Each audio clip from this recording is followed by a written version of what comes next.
Tony, you need to unmute. Sorry about that. Okay, first application is Cheville. Good evening, Mr. Chairman, members of the board, town council staff. My name is Lino Sciaretta, partner with the law firm of Blakely, Platt and Schmidt. Also with me this evening on the Zoom is the client, Renan Cheville. We are here tonight, members of the board, on a legalization of a brick patio at 143 Armonk Road. And just before I go any further, I just wanted to let the record reflect that there was an issue with respect to the notice, and that will be corrected at the next meeting. I noticed in the notice that was sent out, we require variances for rear yard, also side yard, and development coverage variances, but on the notice it left out the side yard variance. So I understand, and I spoke with the town attorney this evening or earlier this afternoon, and he, in consultation with him, we thought we can just present tonight, knowing that the board couldn't take any action, but we'd have to renotice for the April 28th zoning board meeting, if that's okay. But yeah, I concur with counsel for the applicant, but no decision can be made tonight on the variance, and it will need to be renoticed with all three variances back to the neighbors. So, but we did want, the applicant did want to go ahead tonight and get the process started. So, and I was comfortable with that. Correct. Thank you, Eric. So just a quick background, Mr. Chair, members of the board. So this property, again, and I think someone needs to mute, I think. All right, thank you. I got him, don't worry. Thank you. So again, we're here tonight on this application for legalization of a patio. The Chevilles, if this application is by way of background, this was, this property, the home of the Chevilles, was subject to a special permit for the Fiddleheads Cooking Studio. And the last time we were before your board was pre-COVID, a little over a year ago. And we were here on the special permit and not on the patio. Fast forward, a lot's changed since then. The cooking studio since COVID is not in operation. The client is doing virtual classes, but the actual cooking studio is not in operation, and there are no classes because of the pandemic. So in terms of that, again, that had to do with the special permit, and I know we'll at some point revisit that when and if the school ever decides to open again at that site. But the other component of this, Mr. Chair and members of the board, was the patio that my client constructed. It was an 811 square foot patio that was built and that the client would like to legalize. And one of the things that came out of this pandemic is, the need for outdoor space. And my client realizing that having this patio was something that was beneficial to the family. And what we're looking to do here is really just legalize this for their own personal use and enjoyment, and not for the cooking studio. I know the special permit back in 2018 said that the school had to conduct their operations inside. So to the extent that, this variance, hopefully if it is looked upon favorably and is granted, we understand that this is strictly for the homeowner there and not for any operation of the school. So I just wanted to make sure we were clear on that. The other thing I wanted just to note, with respect to the comments that were received, I know the neighbor had submitted a piece of correspondence, and I'd just like to address that very briefly. There's been an allegation that my client is running a bakery on site, and that is clearly not the case, because my client is not operating a retail bakery. What my client does have is a license under the New York State Agriculture and Markets. It's basically a home processing license, which allows, and these licenses are, if you look at the New York State Agriculture website, there's like hundreds and hundreds of these licenses throughout the state and hundreds in Westchester County alone. What this license is designed to do, it gives homeowners the opportunity to have baked goods, certain baked goods within the home, and the homeowner can actually ship those or deliver those goods to other places in New York. It has to be in New York State. You can't ship goods out of state. So what my client has done is obtained one of these agricultural licenses from the state. Again, it's simply a license that allows a homeowner to utilize their kitchen to bake to baked goods that are listed on the New York State Agriculture and Department website. And what my client does is basically baked goods. It's on her website. She has it's called Bake Shop. People can order certain granola bars, chocolate chip cookies, I believe. And my client makes them, and then she delivers them. And I think her zone of customers is pretty much in Westchester, and I think very specific to Newcastle. So there's no shop, there's no retail. People don't go there to look at baked goods. And in fact, they're not allowed because it has to be safe. It's got to be away from the public. So it's strictly for the homeowner to use her kitchen to make baked goods. So that's what she does have. But again, it's not, that doesn't mean that she's operating a bakery from her home, which she is not. So I wanted to make sure that everyone was aware of that because, and I know the building inspector has visited the site and hopefully can confirm that there is no retail bakery occurring on the site. So again. Well, if I could just interject, I'm not sure that it's fair to put the building department in that position of trying to make a judgment as to whether or not there's a retail operation or not. But what you're telling us this evening is categorically there is no pickup of baked goods at the home of the Shibbles. That's correct. There's no retail. No one's going there to line up outside her door and pick up baked goods.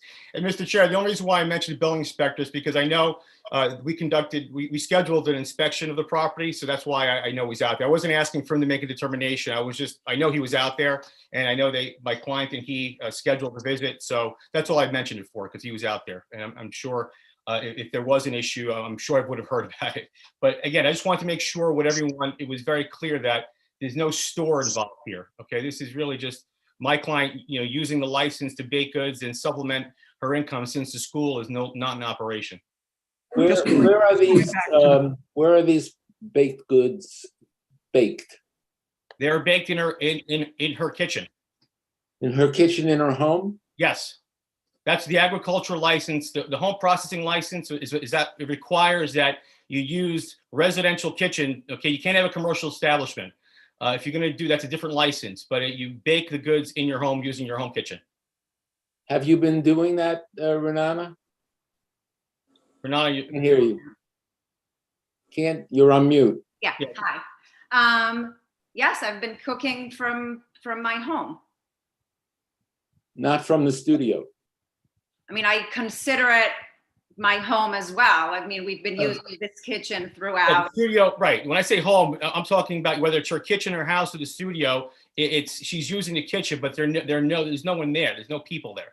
I actually use both kitchens at the primary residence and my kitchen in the barn. I'm not. Does someone on the board have something to say about, or the building inspector have something to say about the location of where these products are supposed to be baked? I can jump in on that. The town of Newcastle codes allow customary home occupations to be run out of the primary residency.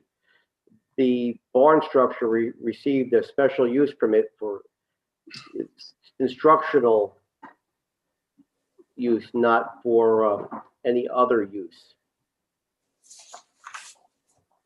So what you're saying is they're in violation of the special use permit if they're baking goods in that, in the studio. The original special use permit didn't specify that baking of goods in there. It specified group instruction only.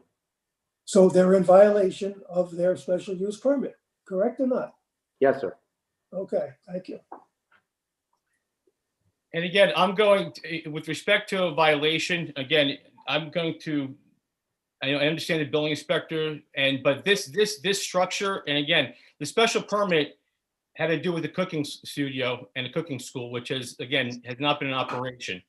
The cooking of this under a New York State agricultural license, whether it's in her home, which she is using in her home, again, is that something we need interpretation on? To me, whether it's in her home or whether it's in a kitchen, she's baking goods. Again, for pursuant to an agro license that she is doing without causing any traffic at home without causing any folks to come to the site. And I understand the special permit was for a cooking studio that was limited to a certain amount of classes per week. I believe it was 8, plus the amount of children, I think it was 5.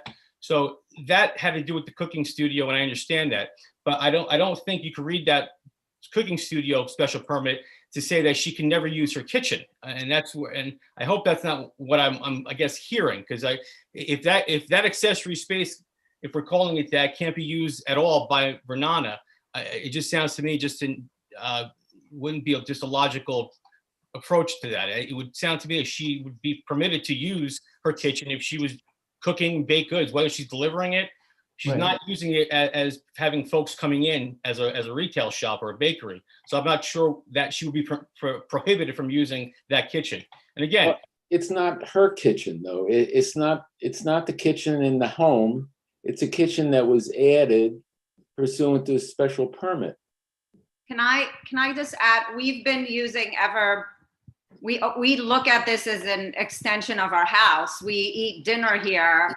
We have, when we have a plate with friends and they want to come have a drink of water, they come in here and get a drink of water. It's part of our home. We don't see it as a different space. It's all in our property. So you're admitting to violating your special use permit, right? I'm not, I just want to make clear, I'm not allowed. Let me finish. Yeah. You were granted permission to use the studio for a certain specific purpose at certain specific times for certain specific uses. Anything other than that is a violation of your special use permit and needs to be corrected. I don't care if you think it's your home, if you believe it's your home, that's not what's important here. What's important is what your permit allows you to do. And if you're not doing what your permit allows you to do, you're doing something other than that, you are in violation. There is no ifs, ands, or buts about that. I was not aware that I can't use. yeah, the can I kitchen just say as- something, Renata? I'm sorry. Yeah, go ahead. When I read that special permit, and again, I know it's not noticed for the special permit this evening, but again, I'm addressing this comment based on a neighborly complaint about, that this was a bakery, which again, it is not. But with respect to that special permit, did not read that special permit, and I have read it as an outright prohibition that the family could not use that kitchen for their own personal use. Because that permit specifically talked about utilizing that kitchen for people to visit and occupy it for certain classes. That being said, the permit doesn't address this scenario where my client is utilizing her own personal kitchen, whether it's the kitchen that's out by the yard in the studio or the kitchen in her home. It doesn't outright prohibit the cooking and using her kitchen for personal use, that she's not doing it for the public. She's doing it. I think that's the question we're raising tonight Right. for the applicant. There is a question about whether that kitchen, when it was approved, was supposed to be used as only an accessory studio. Now you're telling us, well, it's also for private use of the family, which was not raised as part of the special permit. I don't know if, approving a second kitchen in an accessory structure is something this board, had to do or would have had to do. I mean, that's something we can look into legally, but I think the question you're hearing tonight is, you want to get this patio approved. What does the applicant want to do with respect to that additional kitchen? I think the board has some concerns about the continued use of that kitchen outside the confines of the special permit. So, I hear what you're saying, Eric, but again, I read that special permit, and I don't think again, we'll look at it and I'll look at it with you.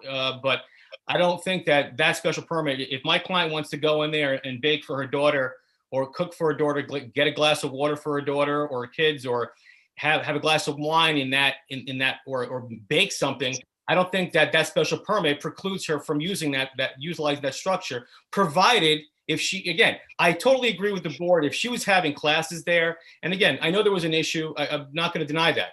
We had an issue. Okay. I know there were people there that were over or above the special permit limit.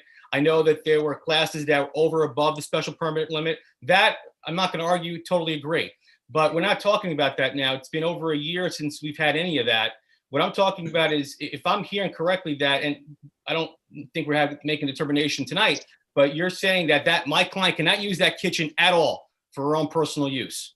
And again, and I think there's a question. I think a question has been raised about that with the building department, that we're all going to have to look into at this point. You know, and that is, and another question that you raised tonight was that you're doing virtual, you are using the special permit because you're doing virtual classes, I'm assuming out of that, that studio at this point. that So we're not, there is the special permit is still in effect in that sense, that it's a virtual class. right, it's virtual, but the special permit did contemplate visitors and classes being held at the site. So obviously the world has changed a lot since then, so that's why things are virtual, which again, but it is, and if you look at the website, we do say there are virtual classes, and also that there, you know, we have baked goods that, you know, my client is baking and prepares and delivers herself. Counsel, could I come back to the patio? Sure. So could you explain the circumstances under which the patio was installed? Sure. The patio was installed without permits, okay, originally. And back maybe now it's going over, I think I want to say 2019.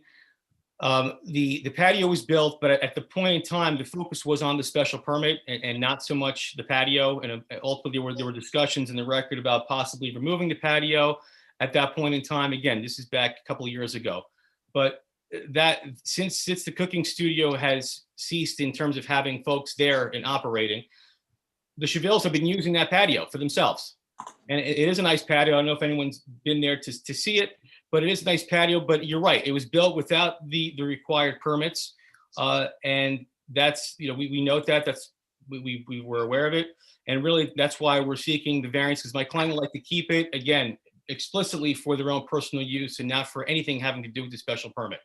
So isn't that a high bar that you're establishing in terms of saying that it will only be used for personal use, and that at no time will once the cooking classes reconvene, that at no time will anyone, you know, leave the studio and end up on the patio? That's that. You know what? It's a great question, Mr. Chair, but that's your permit that you issued, your special permit already has that condition in there, and my client has to abide by that condition.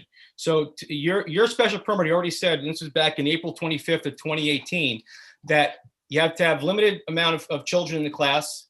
It's got to be indoors, and it's very specific. So to the extent that my client has to comply with that in the past, you know, she going forward, she knows full well, and I'm sure she's been made aware many times that, you know what, if this is going to occur, she's got to comply with those conditions. And it's a bar that your board already set.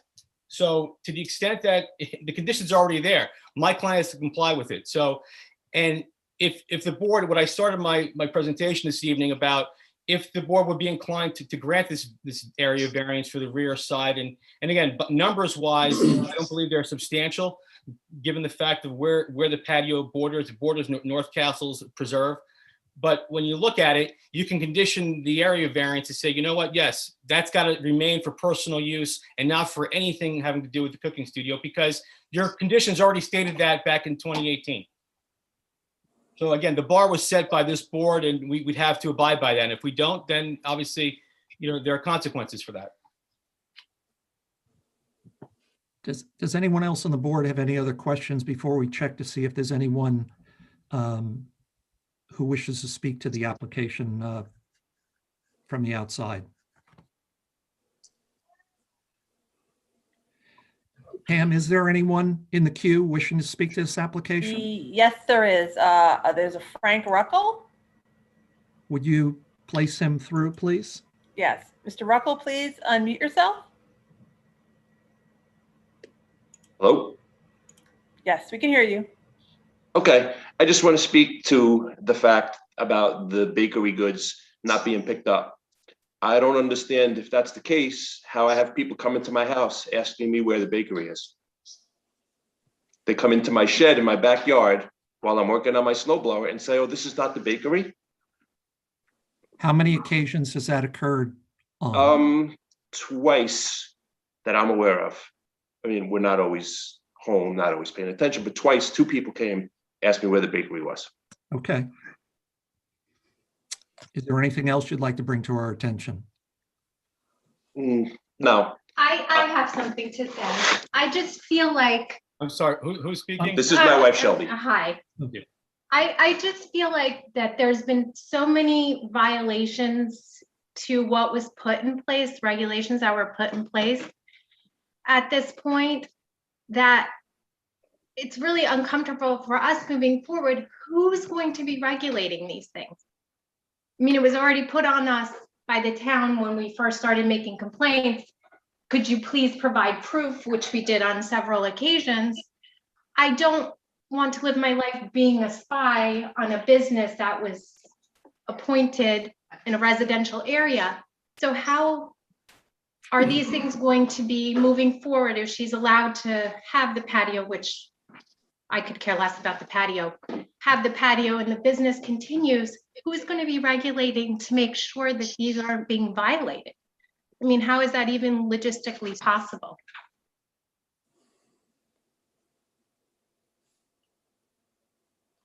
Eric, do you want to handle the formality of how the board will consider this going forward?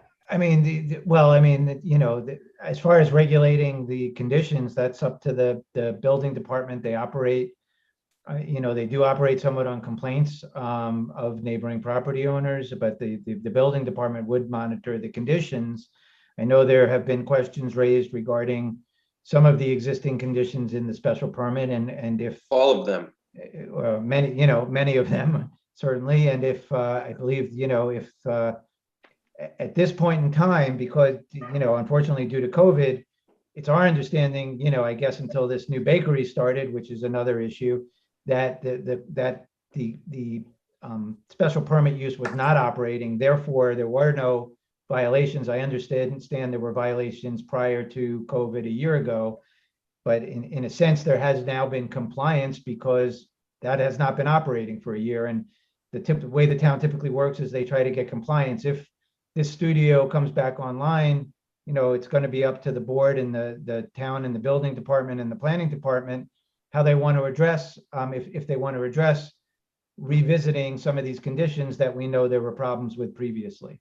And that's, Yeah, just a point, if I may, Mr. Chair, on Mr. Ruckel and his wife's comment.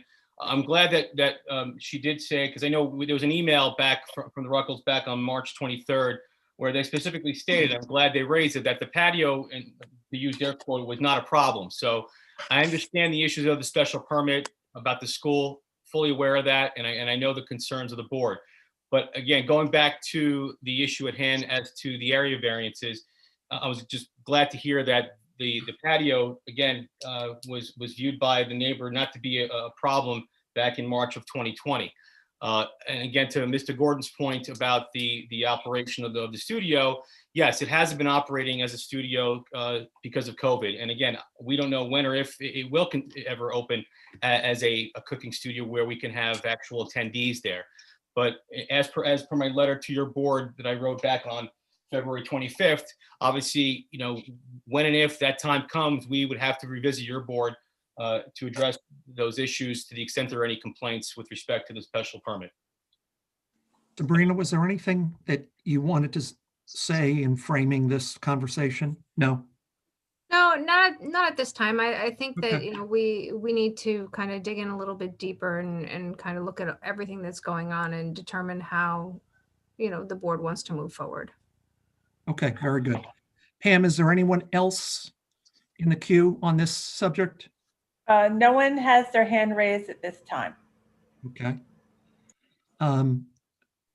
Finally, Mr. Ruckel's back again. okay. Okay, Mr. Ruckel, you can unmute yourself. Gotcha. In the meantime, what can be done to keep people from coming up to my house and turning around in my driveway? Can they put larger 143 signs at their driveway bottom? I had to purchase 4 signs, including a private driveway sign, and I still get people driving up my driveway, looking around, turning around.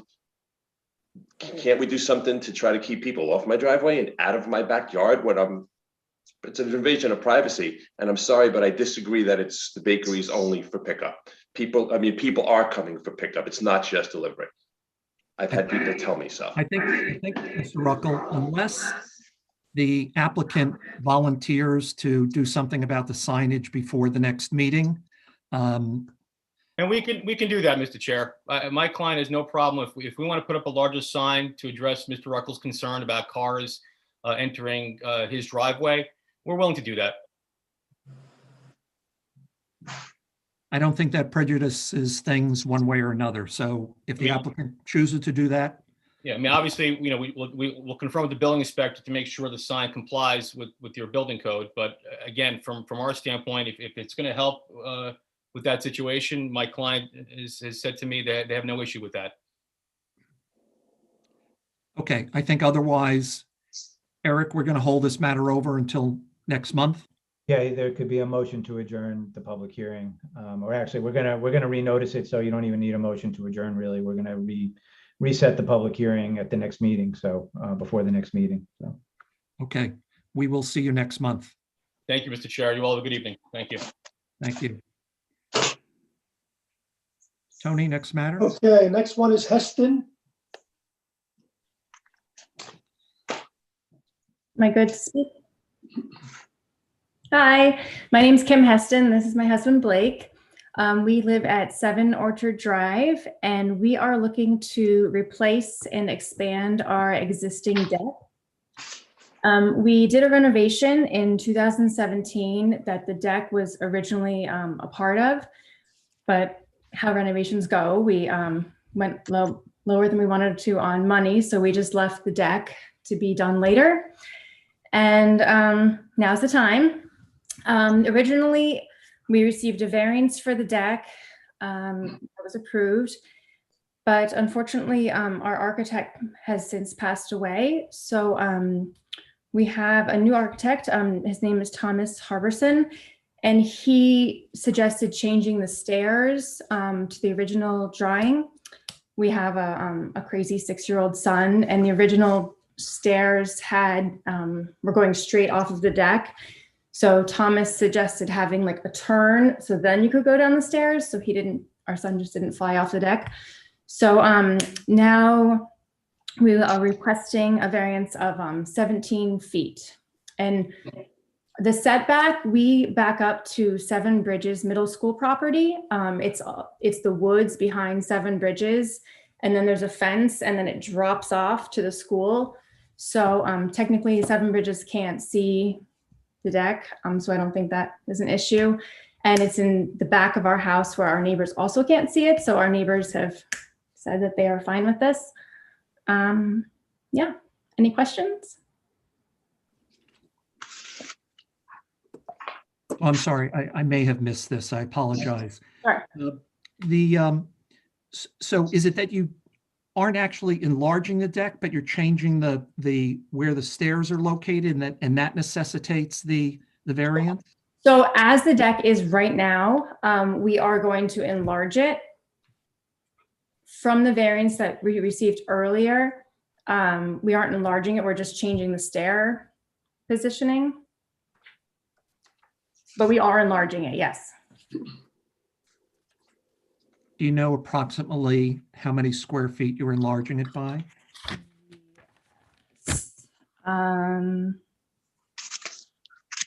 Just as best as you can tell.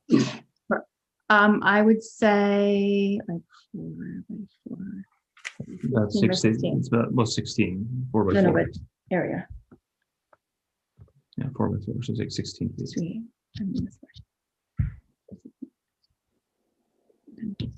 No, I don't think that's right. Mr. Chairman, it's about 50 square feet. It's about 50. Okay. Okay, very good, Tom. Thank you. Area.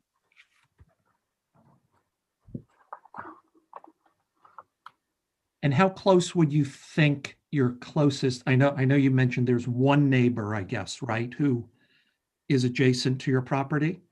So 7 Bridges Middle School property wraps around the back of our property. I can screen share. Let's see, let me pull this up and then screen share.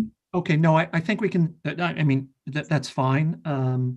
So I think we can see that from the site plan. I just wanted to get on the record that, so in effect, you're saying there are, other than the school, there are no other neighbors Correct. So our other neighbors we're at the top of the hill and they're down at the bottom in front of our. Okay. Okay. As you make the turn off of 120 or whatever, right? So we're off of 133 between. 133, right, right. Okay.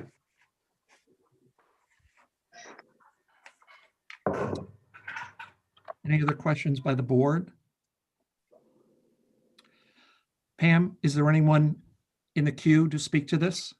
No one has their hand raised at this time. Okay, I move that we close the public hearing. I'll second that. Chairman Kenneth Cooper, In favor? Anthony Giardina, Aye. Harvey Bonaparte, Aye. Howard Dubs. You're muted, Howard. Aye. Oh, thank you. Thank you. Thank you very much. No. We're not finished yet. Anywhere. I'm just saying. We have to make a motion. I'll make a motion. I move that the Heston application for a rear yard variance of 17 feet. I know, Tom, your document says 17, their application said 16. We're using 17, right? That's it. Right, okay. For the construction of a deck, be approved for the following reasons. This will not result in an undesirable change to the character of the neighborhood. The benefit cannot be sought through other means. The requested variance is not substantial. There will be no adverse impact on the physical environment. Though the alleged difficulty is self-created. There have been no neighbors to speak in opposition. The school really wraps around the property, making this very innocuous. You'll have 6 months to start, 1 year to complete. Do you need an as-built survey, Tom, or? The addition is de minimis and we do not. Okay. I'll second that. Chairman Kenneth Cooper, In favor? Anthony Giardina, Aye. Harvey Bonaparte, Aye. Howard Dubs. Aye. Thank you. Now you have your variance. Okay, thank you. Thank you. All right, thank you for everyone's time tonight. We really Thanks. appreciate it. Enjoy. Good night. Next is the Sharma application, 3 Bradley Farms. We have 2 Sharmas tonight. Hello, how are you?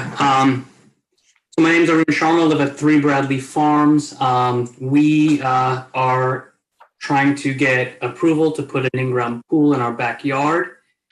I think you guys have all received the plan. So per our application, we are looking for a 13-foot variance from our rear yard. And we're also looking for a 500 square foot development coverage. So in terms of the rear yard setback, basically there's only one place we can allowably put our pool in our backyard. And the 13 feet would enable us to, so without the 13 foot, we would basically have to be about 7.5 feet off of our house. So the 13 additional feet is probably due just for more safety reasons.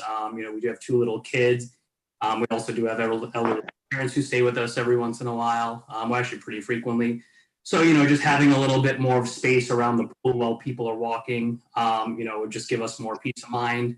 In addition, the 13, like I said, the 13 feet would be able to put us about 20 feet off the side of the house, where there actually is a bedroom that our elderly parents do stay in quite often. So, giving them a little bit more space while the kids make noise, would be helpful as well.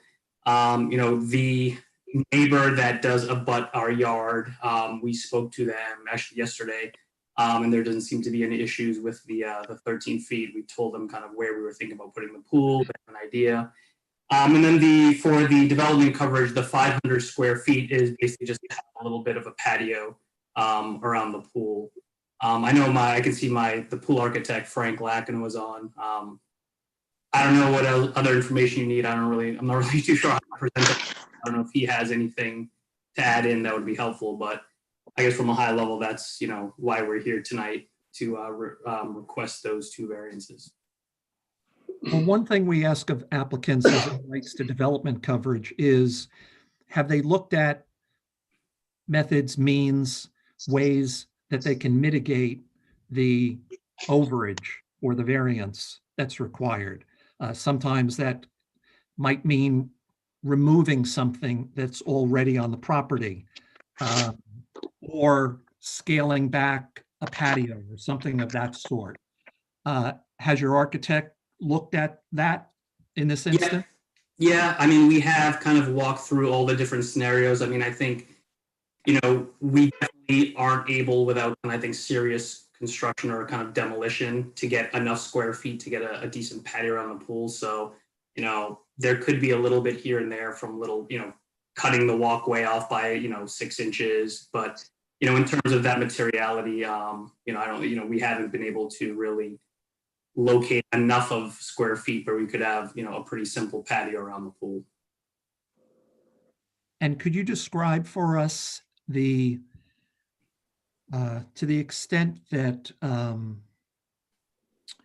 there is landscaping or growth or trees between yourself and the nearest neighbor? Yeah, so the nearest neighbor would be Joan Drive. Yeah, I mean, anyone who would come out to our properties, I mean, it's a pretty heavily wooded area where, I'd say in the fall time, you can kind of see through it. You can see the houses, but spring, summertime, early fall, I mean, you can't really even see that there's a house right next to you. And also where we are locating the pool, it's really not in an area where the neighbors spend their time. We're basically closer to 133. And if you look at the map of where Joan Drive is and where their backyard is, they have a big hill coming off of 133 and then the flat land. So we're kind of more of at a diagonal. The pool would be more of a diagonal through pretty heavily, wooded areas between us. Anyone else on the board have any questions? Pam, do we have anyone in the queue who wishes to speak to this application? No one has their hand raised at this time. Board members, any other comments or questions? Nope. I'll make a motion. We close the public hearing. I'll second. Chairman Kenneth Cooper, In favor? Anthony Giardina, Aye. Harvey Bonaparte, Aye. Howard Dubs. Aye. Who'd like to make a motion? I'll take it. I move that we grant the 13-foot rear yard setback variance for Arun Sharma and Rita Singh, together with the requested variance of 500 square feet for development coverage for the following reasons. This is to install a in-ground pool. The granting of the variance will create no undesirable change in character of the neighborhood. There is no feasible method other than the variance to achieve the benefit. I see that the septic is to the left of the pool, so you can't put it there. The variance we're requesting is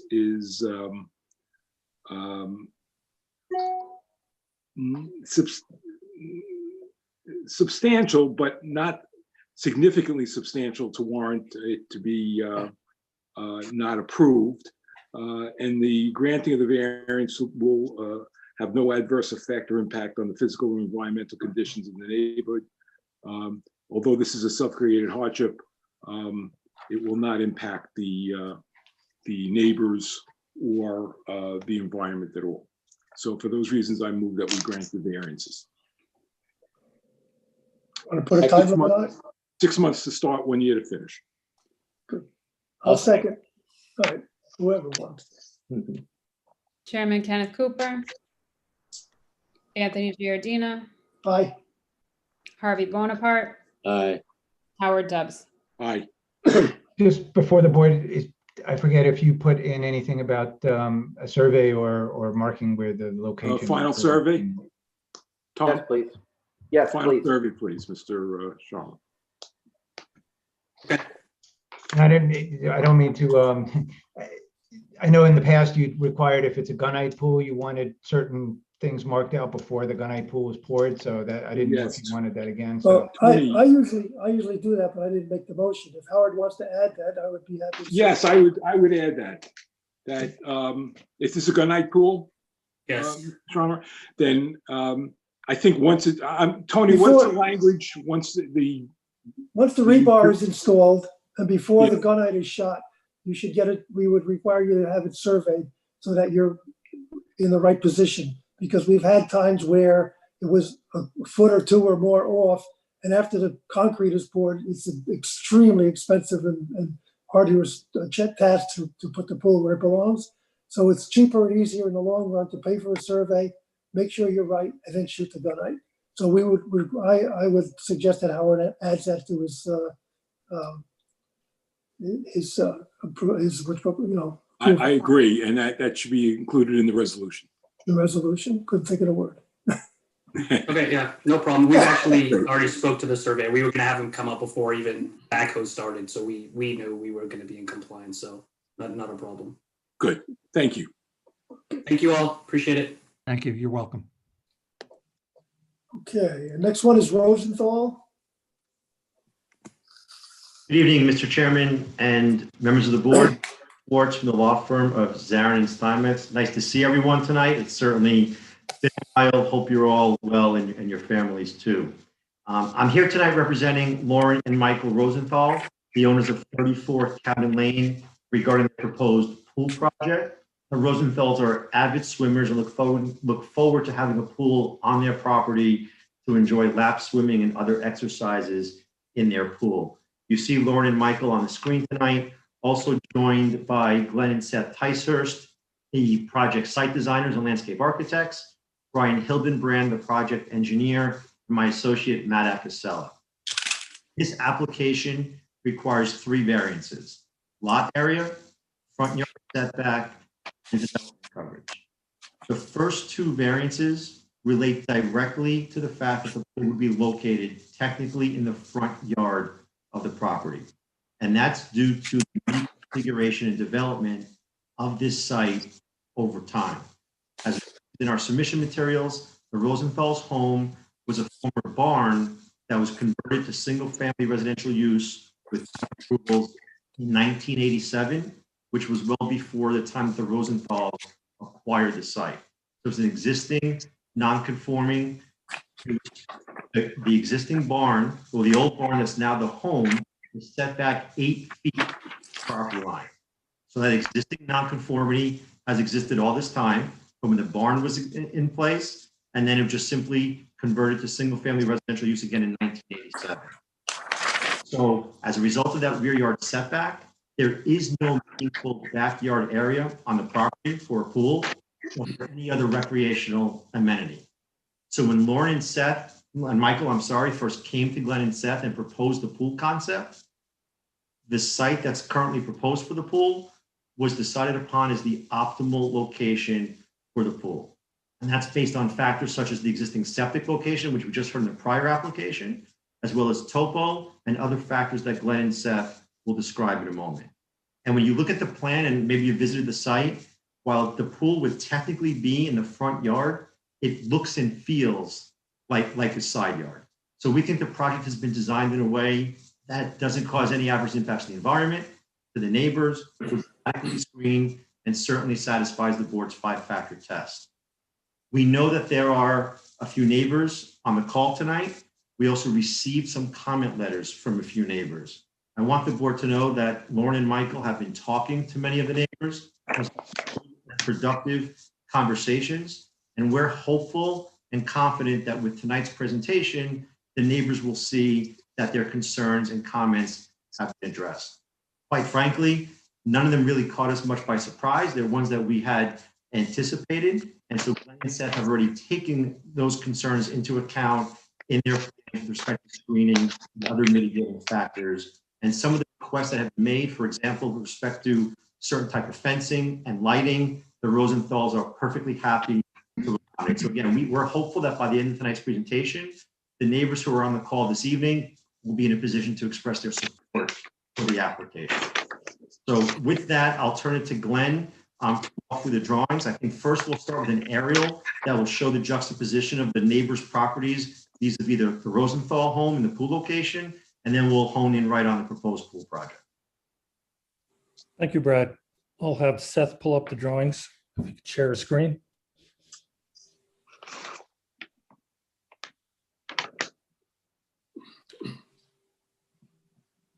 Okay, so basically the Rosenthal house is located very close to the rear yard property line in this location where I have my cursor. If you can see that. The pool is located off to the side here. Clearly, there's no room behind the house. The area to the east of where the pool is shown is the current septic system. The pool where it's being located currently, proposed, is an area that is within the septic expansion area. The septic expansion area is now moved westward to the upper corner. So the pool basically fits between the existing system and the proposed expansion area and meets all setback requirements as per the Board of Health. The pool is 20 by 50. It's really intended for exercise. This pool started out to be a 60-foot long pool. We recognize that we should try to do what we can to try to reduce the overage. One of the things we also had originally was a deck around the pool for sunning. In discussions with the Rosenthals, they were willing to give that up. The pool is a pure rectangle, so it does sit within the lawn. There is a low retaining wall to the west that's about 2 feet high, so the pool is set down somewhat. The areas along the property line to the north is heavily screened, and the Rosenthals have been in touch with the neighbor to the north. So we're happy to make sure that's planted out fully. The area along Cowden Lane has also been reinforced. There is some planting there now, but that'll all be reinforced with evergreen screening. You can see from the aerial that the distances from the immediate neighbors. So the neighbor to the south, the Brennans, were about 322 feet away with the pool. The neighbors to the southeast, we are about 392 feet away. The bunch shafts behind are about 286 feet, and the Gershes to the north are about 119 feet away.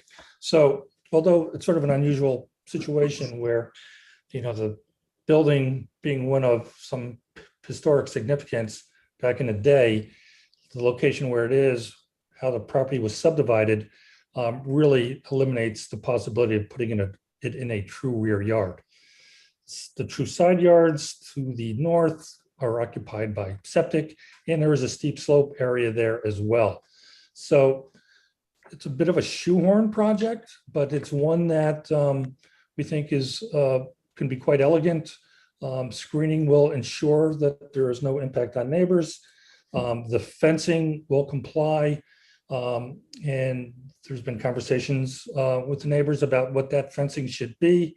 Happy to work with them on that. Solid along the southern, eastern property line, and perhaps along the northern property line to whatever extent it's needed. So it generally seems to fit nicely in this spots. There are only a few trees that have to come down. 2 of them are large white pines that are, quite honestly, should come down because they're, in my opinion, in decline and dangerous. And within 50 feet of the house, the other ones are pretty insignificant. So even the screening, I think we're up to about 39 evergreen trees to make sure that we have got solid screening and we are keeping any potential views away. Glenn, if you go to that next slide, some of that screening may really sort of come to life a little bit better. Okay. Seth, if you could scroll up. Sure. Nope, the next one. The rendered plan. Gotcha. My computer is just a little slow. Just bear with me a second.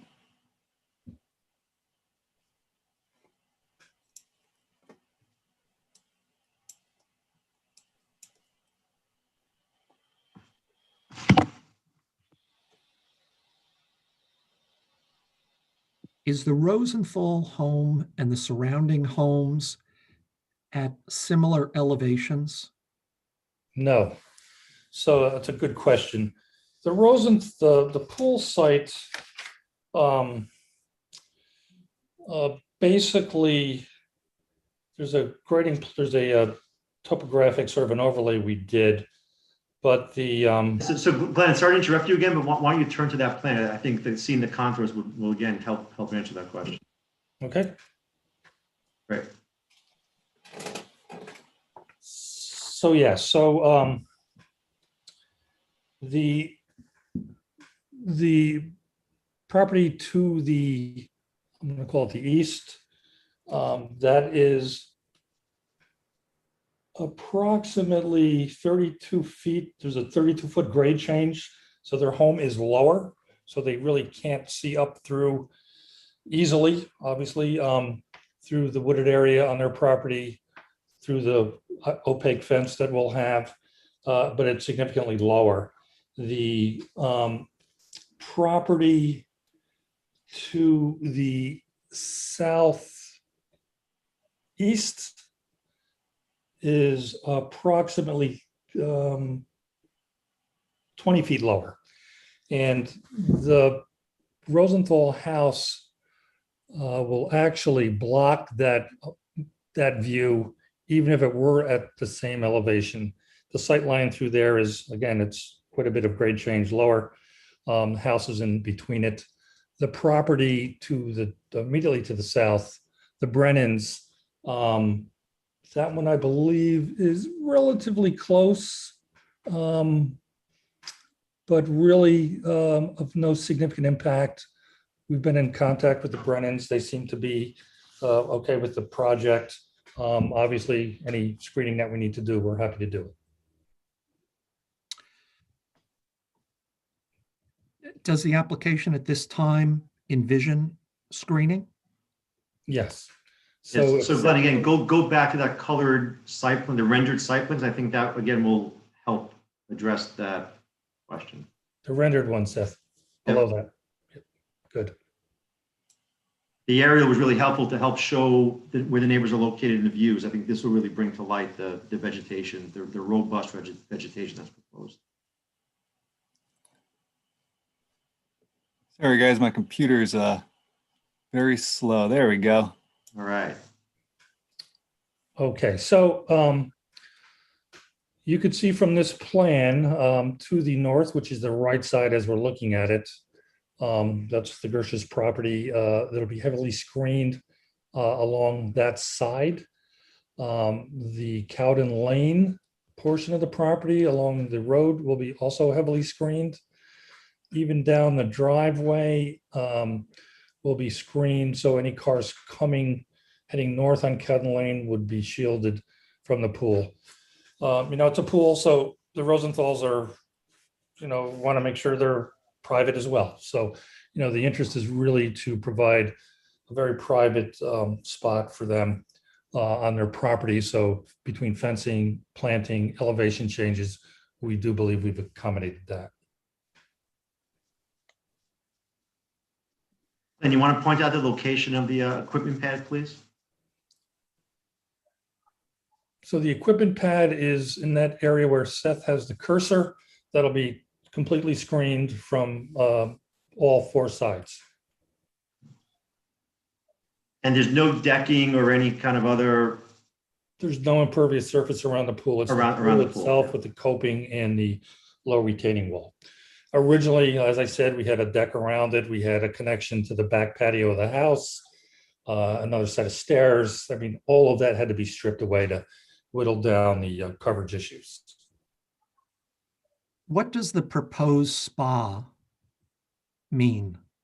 So it is a hot tub that's within the body of the pool. So basically, the coverage associated with that is absorbed by the pool. So it's within the pool itself. There is also an automatic pool cover plan for this pool. So in terms of safety, because that's always a concern of ours for sure, and obviously the Rosenthal's and neighbors, the automatic pool cover basically covers both because they're at the same elevation. It's actually the spa hot tub is a few inches lower than the pool coping. So the automatic pool cover covers the pool and a spa, and it's done electronically, and it's operated by a system where it is under lock and key. So that pool can only be opened and closed at the pool site itself to ensure that there's nobody in the pool when it closes, obviously. But it does a few things. It keeps the pool clean. It keeps it safe. It really cuts down on the need to heat it more than it needs to be. It's also a salt generator system, so there's no chlorine, there's no backwash associated with it. Sodium produces a modest amount of chlorine just in the process, but it's not like the old days where they would dump a lot of chemicals in there to shock the pool to keep it clean. This is not that. This is a state-of-the-art filtration system. It looks like the pool enclosure is over by the existing patio. Am I reading that correctly? So where it is, and I'll have Seth drive that cursor. So there's the pool, the property line to the north, the fence runs along that northern property line, all the way up to the street, all the way adjacent to the street, and then it returns back to the house. And it'd be gated, self-closing, self-latching gates. In the back, what happens is as it comes down that northern property line to the north, it travels along the eastern property line and returns back to the house as well. So the backyard itself is gated and secured. So, Mr. Ticehurst, I'm sorry. So on the plan, there's a notation, proposed pool enclosure just above where the existing patio reads on the plan. Can you zoom, Seth? Sure.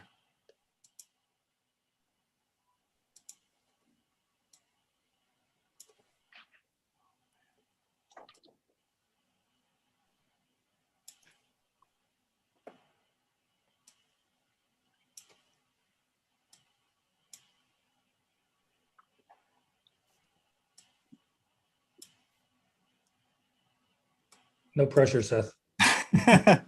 Sorry, guys. I'm getting there. While he's getting that up, the screening that you were describing, is it deciduous, evergreens, mixture? How would you describe it? The screening itself is evergreen. It's a combination of both concolor fir and Norway spruce. And it ranges in height from anywhere from 8 to 12 feet, depending upon the variety of the tree.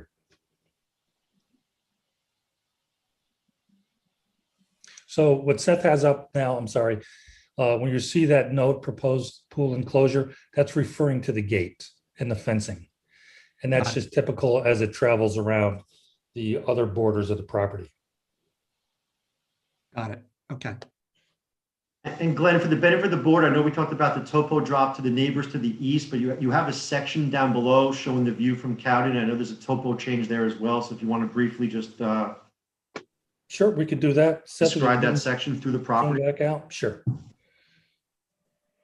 So the grading in this area is relatively level. I mean, there is some undulation to it. To the left of those evergreens, which are proposed and some existing, to the left of the screen, that is Cowden Lane. And so the screening, there's a significant amount of screening along that property line on both sides. The lawn extends to the east, and then there's the low wall to try to sink the pool down somewhat. So that could also be a seat wall. And then the pool itself is shown and that's a person, a scale figure there, so you kind of get a sense of that. Then as you travel further east, the slope does transition down where the existing septic system is. I don't know if you can scroll over, Seth, to get that, or zoom out. Right. So that continues down to the eastern property line.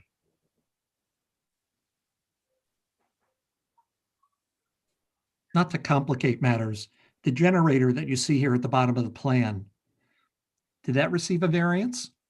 It did. Okay. So with everything going on this property, and you know, by all accounts, there's a lot going on.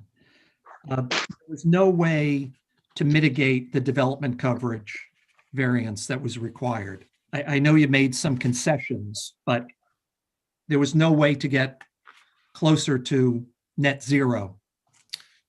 Well, the issue is the length of the driveway. I mean, we've got to get from A to B.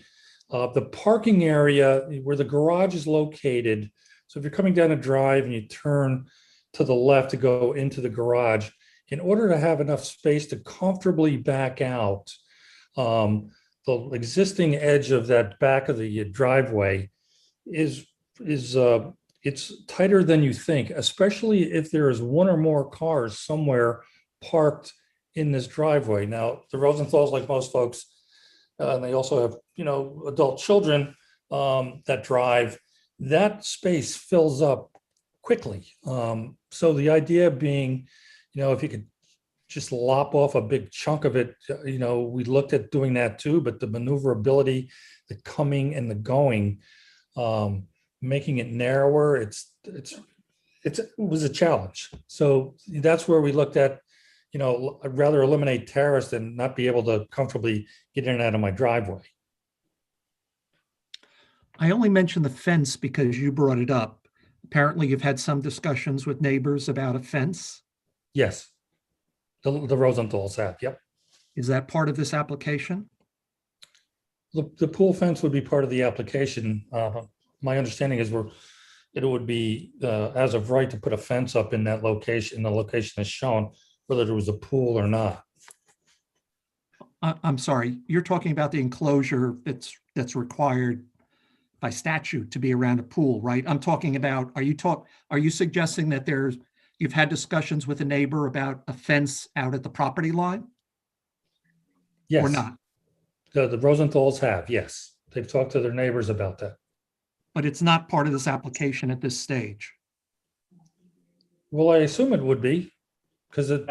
Brad, what did you say before about the fencing? Right, so there was a request by the Bun Chef, so I know we're on and want to make a comment that the new pool enclosure, meaning the fence on the east side of the property, be opaque to light, and so that we can make happen. So that was the comment. It wasn't, the comment didn't pertain to fence on the property line. It was the pool enclosure on the east side be opaque to light. And that will was that the comment that was be raised, and that's an accommodation the Rosenthals are happy to make. And that will be included in your plans? Correct. Correct. It wasn't part of the original submission. That came up after.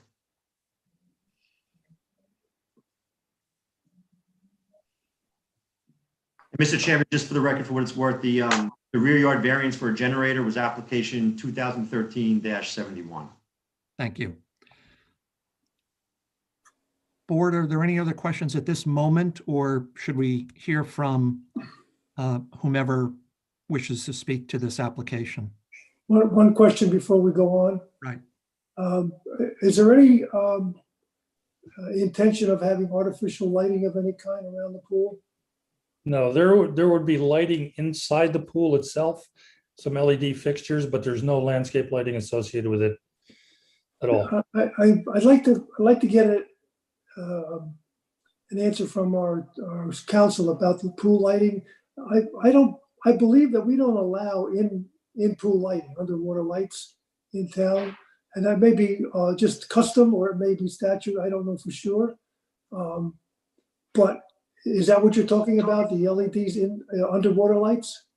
Or- Yes, or every around pool we've ever done in Newcastle has underwater lights. They're all, these days we use an LED because they're much smaller lights and more subtle, but there's no above ground landscape lights. Okay, yeah, I think that's important that we don't have any above ground lights, because we did get some comments about light pollution, and we try to keep that to either non-existent or to the bare minimum. Understood. And if the law allows the in-pool lights, then fine, we'll do that. It's okay with me. Yep. There's no intent to do landscape lighting. Good, thank you. Any other board members before we hear from the public? Pam, do you have anyone in the queue? Yes, I think Mr. Gersha wants to speak. Please put him through. Yes, Mr. Gersha, please unmute yourself. Okay, can you hear me? Yes. Well, thank you for giving me a chance to comment. And our neighbors are great neighbors, the Rosenthal. We've never had any issues with them. That's the first thing you should know.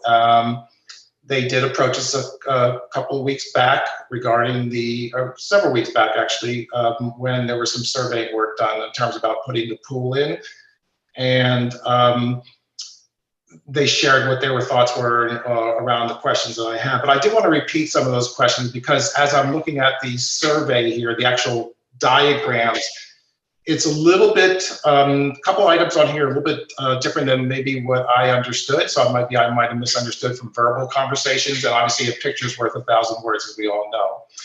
So Mr. Tyser, to sort of explain some of this items in here, I guess a couple things that are concerns from my point of view. The only concerns as any neighbor would have. One is setback. And I noticed you have the other chart, the survey chart, not this one, the one you first showed, had the amount of footage from the pool to the actual house. And for us, it's 119 feet, I think, approximately. But to me, the distance between the pool and the neighbor's house is not, that shouldn't be what is considered the distance that should be acceptable. To me, it's about the property line.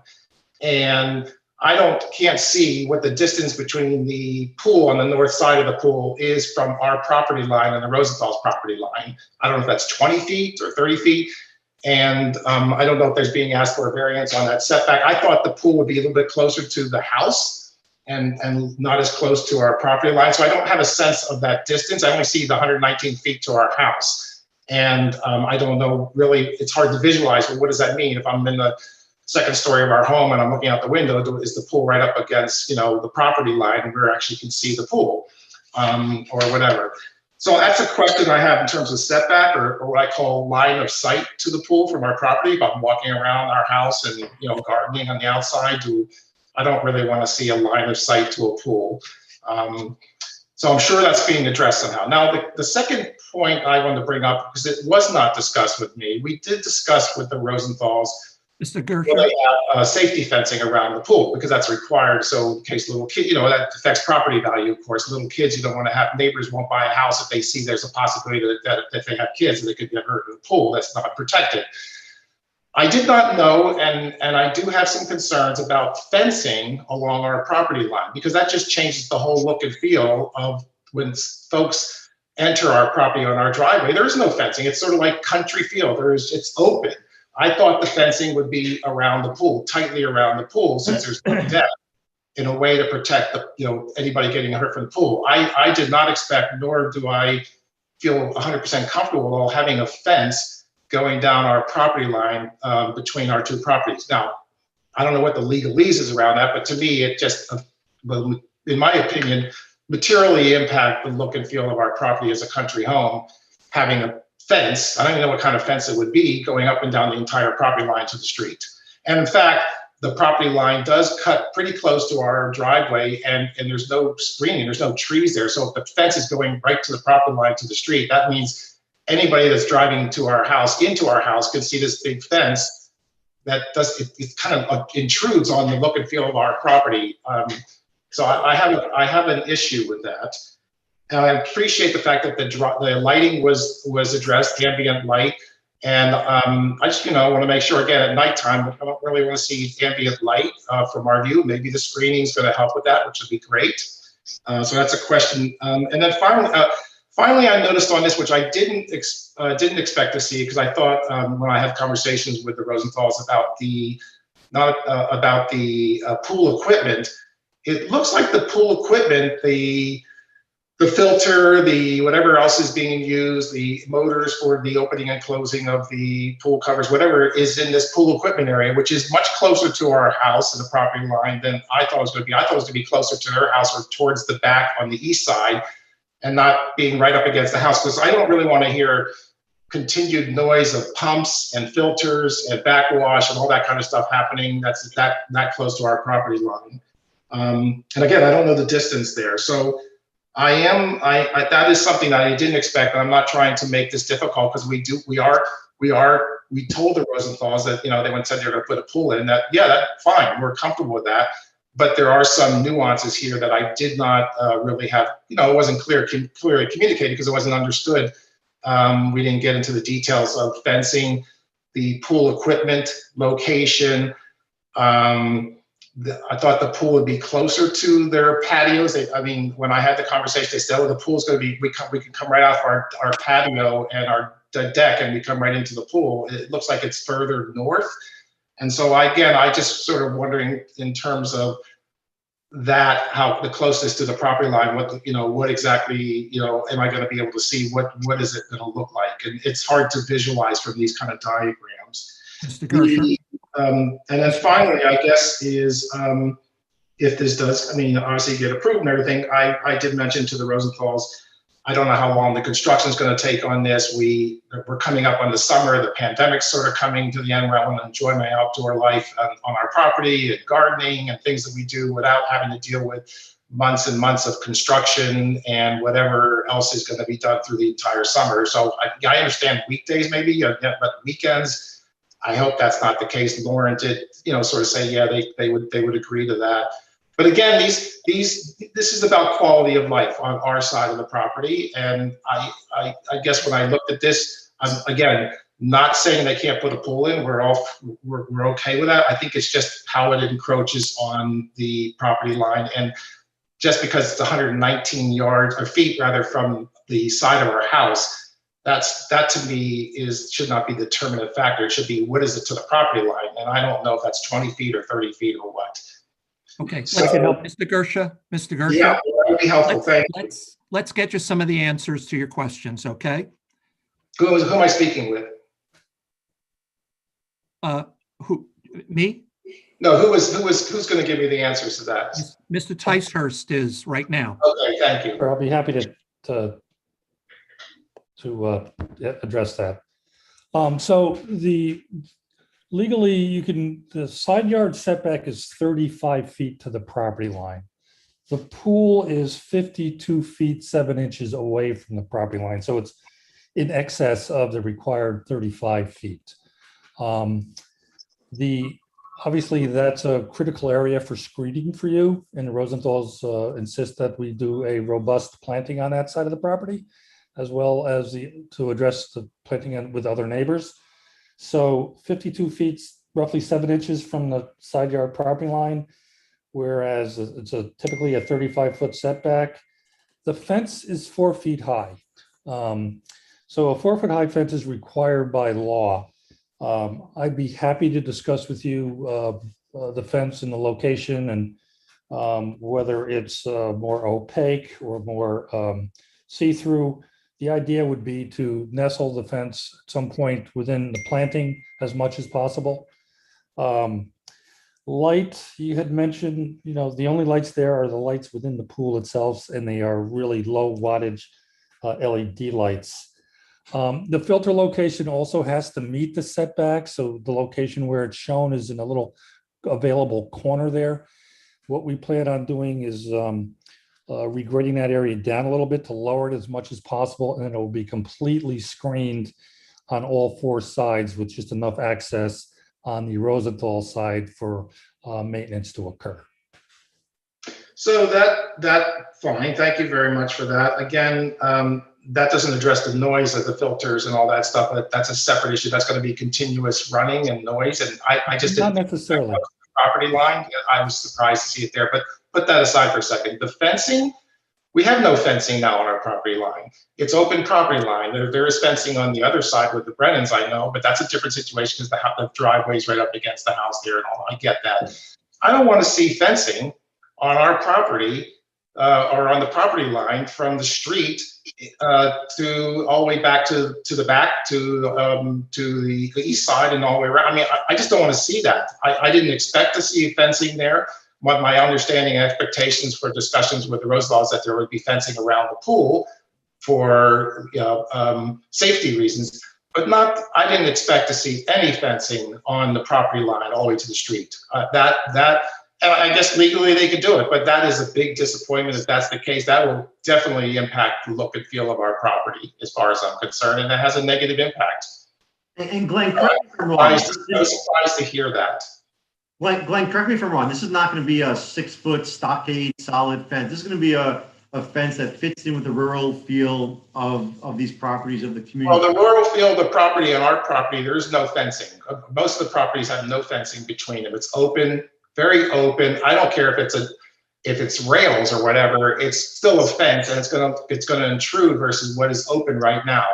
It will look very different than what our existing property is. In the property line, when you look at it from the street, it comes right up into next to our driveway, and because it's been surveyed.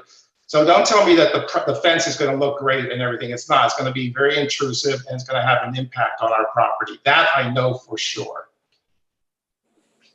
So the idea of the fencing is required. We are trying to avoid putting a corral or a cage around the pool. So by pushing it typically to the property lines, I mean, fencing is common, and if it's a split rail fence with some mesh on it to meet the letter of the law for the code, it's not intended to be some sort of stockade fence, keep out fence. It's basically trying to meet the letter of the law in terms of the code. You know, we are planning on planting as well. So, you know, if there's some wiggle room to slide it slightly more onto our property, I'd be happy to take a look at that. I would think you're wiggle room, and I hear you, but unless you come to our property and actually see it, and I know what you're talking about with the property lines with the fencing. That is, and I've seen other properties where they have pools, they have fence around the pool. They don't have it on the property lines. It's not required legally to have it on the property line to protect the pool. In this case, to have it on the property line, and I apologize for bringing this up, but that to me is a big deal. And so I'm raising it up.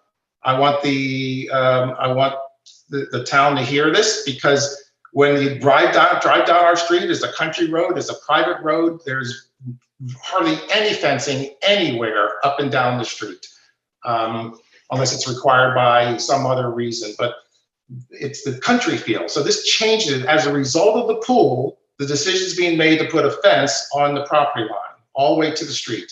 I have a big problem with that. We have to do a fence. We could look at some adjustments to the fence. We could see if we can help to align the fence so that we can cover more of it with planting. The whole idea being that. Molly. Sorry. Lauren, do you want to say something? Yes. So, you know, I just wanted to say, we bought a barn. We live in a renovated barn. So all of our intentions and everything that we're doing with our plan is minimal. It supports the look of the rural street and the community that we live in. There is nothing here that is going to be out of the element. We have a fence that exists between us and the Brennans on the other side. We've never had any problem with its look. We have neighbors who have pools that you can see from the street. They have put a fence around it. They're right down the road from us, and it looks lovely, and none of their neighbors gave them any problem. This fence, there is no way that we will do anything that does not enhance the Gersh's property, our property, or Cowden Lane. They should know that by the way we have our house now. And I don't think that the fence in any way, whether we can even pull it in closer to us, but this will be something, as Glenn commented, it will be kind of camouflaged within the landscaping that we're planting so that we have privacy, our neighbors have privacy, and it will be unbelievably aesthetically pleasing to, I think, everybody who is within eyesight of it, even if it comes in with eyesight to anyone is viewing our property from an external view. It will be, as I said, camouflaged within the property. Glenn can speak more to this, but as I said, we live in a renovated barn and we did not, change the character of our house, change the character of our landscaping, our property, and we intend to support that throughout this entire project. And I hear you, Lauren, and I'm not here to make it difficult. The only thing I have an issue with is on that fence. If you do move it closer, not on the property line itself, but move it closer in where it's by the trees and everything, and it's not showing up where the landscapers, it's all grass right now. I don't want to see a fence in the middle of grass. That's what I'm saying. It's going to look really weird, and I think there's probably room to, if you say move it closer in, so it's coming on the tree on your side of the trees, and therefore I don't have to see a fence as I'm driving in or anybody else is driving into our property all the time. That may be a solution, but based on what I just heard from what Mr. Tyser said, going all the way down the property line itself, that to me is a concern. So the other thing is I see that it looks a little bit like an opening in the plan. We are more than happy to add additional, surrounding shrubbery and landscaping to make sure that you don't see it and that it, is aesthetically pleasing to you when you're anywhere near that area of our property. Yeah, I understand. I think that was the only thing. I can say one thing, if I can ask the question of the Brennans, I believe the Brennans are on this call. We have a fence between our property, and I don't think it's in any concern of theirs, and it wraps around, and so they're able to see that as well. So I know that's never been a problem at all, and we have a fence in the back of our property that's between us and the boon shafts, and I think that's been, something that's helped both of us to make sure that we're, within good eyesight of one another. Yeah, look, I hear you. I'm not trying to keep you from putting the pool in. I just think if the town planning people here look at where we're talking about and how that would look on the property, it is not like other fences that are on the street with folks that have, in this case, because you and I talked about it, that little wedge of property that comes right onto the grass in the front by the driveway. If that's a fence coming down there, it is going to really look strange. Even if you put shrubbery around, it's going to look very strange. I think it's, I raised my concerns. If you're flexible enough to move that fence further in, because there's no need to have it on the property line. I'm not sure why it has to be on the property line. It's plenty far away from the pool. There's another solution to have that fence coming further in. Because we discussed that property line. You said, hey, yeah, I understand the property line's there, but we're not going to, we're going to leave that open and everything, and you guys you're still going to be able to mow the grass. It's still going to look and feel the same. This is something different than what we talked about. Right. And you know what, I think what he's referring to, if I can say something to the board and the panelists here, when we had our land surveyed, Rob actually came over and he was like, wow, I'm so surprised that your property really extends so close to our driveway. So I think, as a good neighbor, we would be more than happy to pull in the fence so it's not just along the property line. We're able to give you a little more of our property and pull the fence in so it doesn't look sitting on top of your driveway.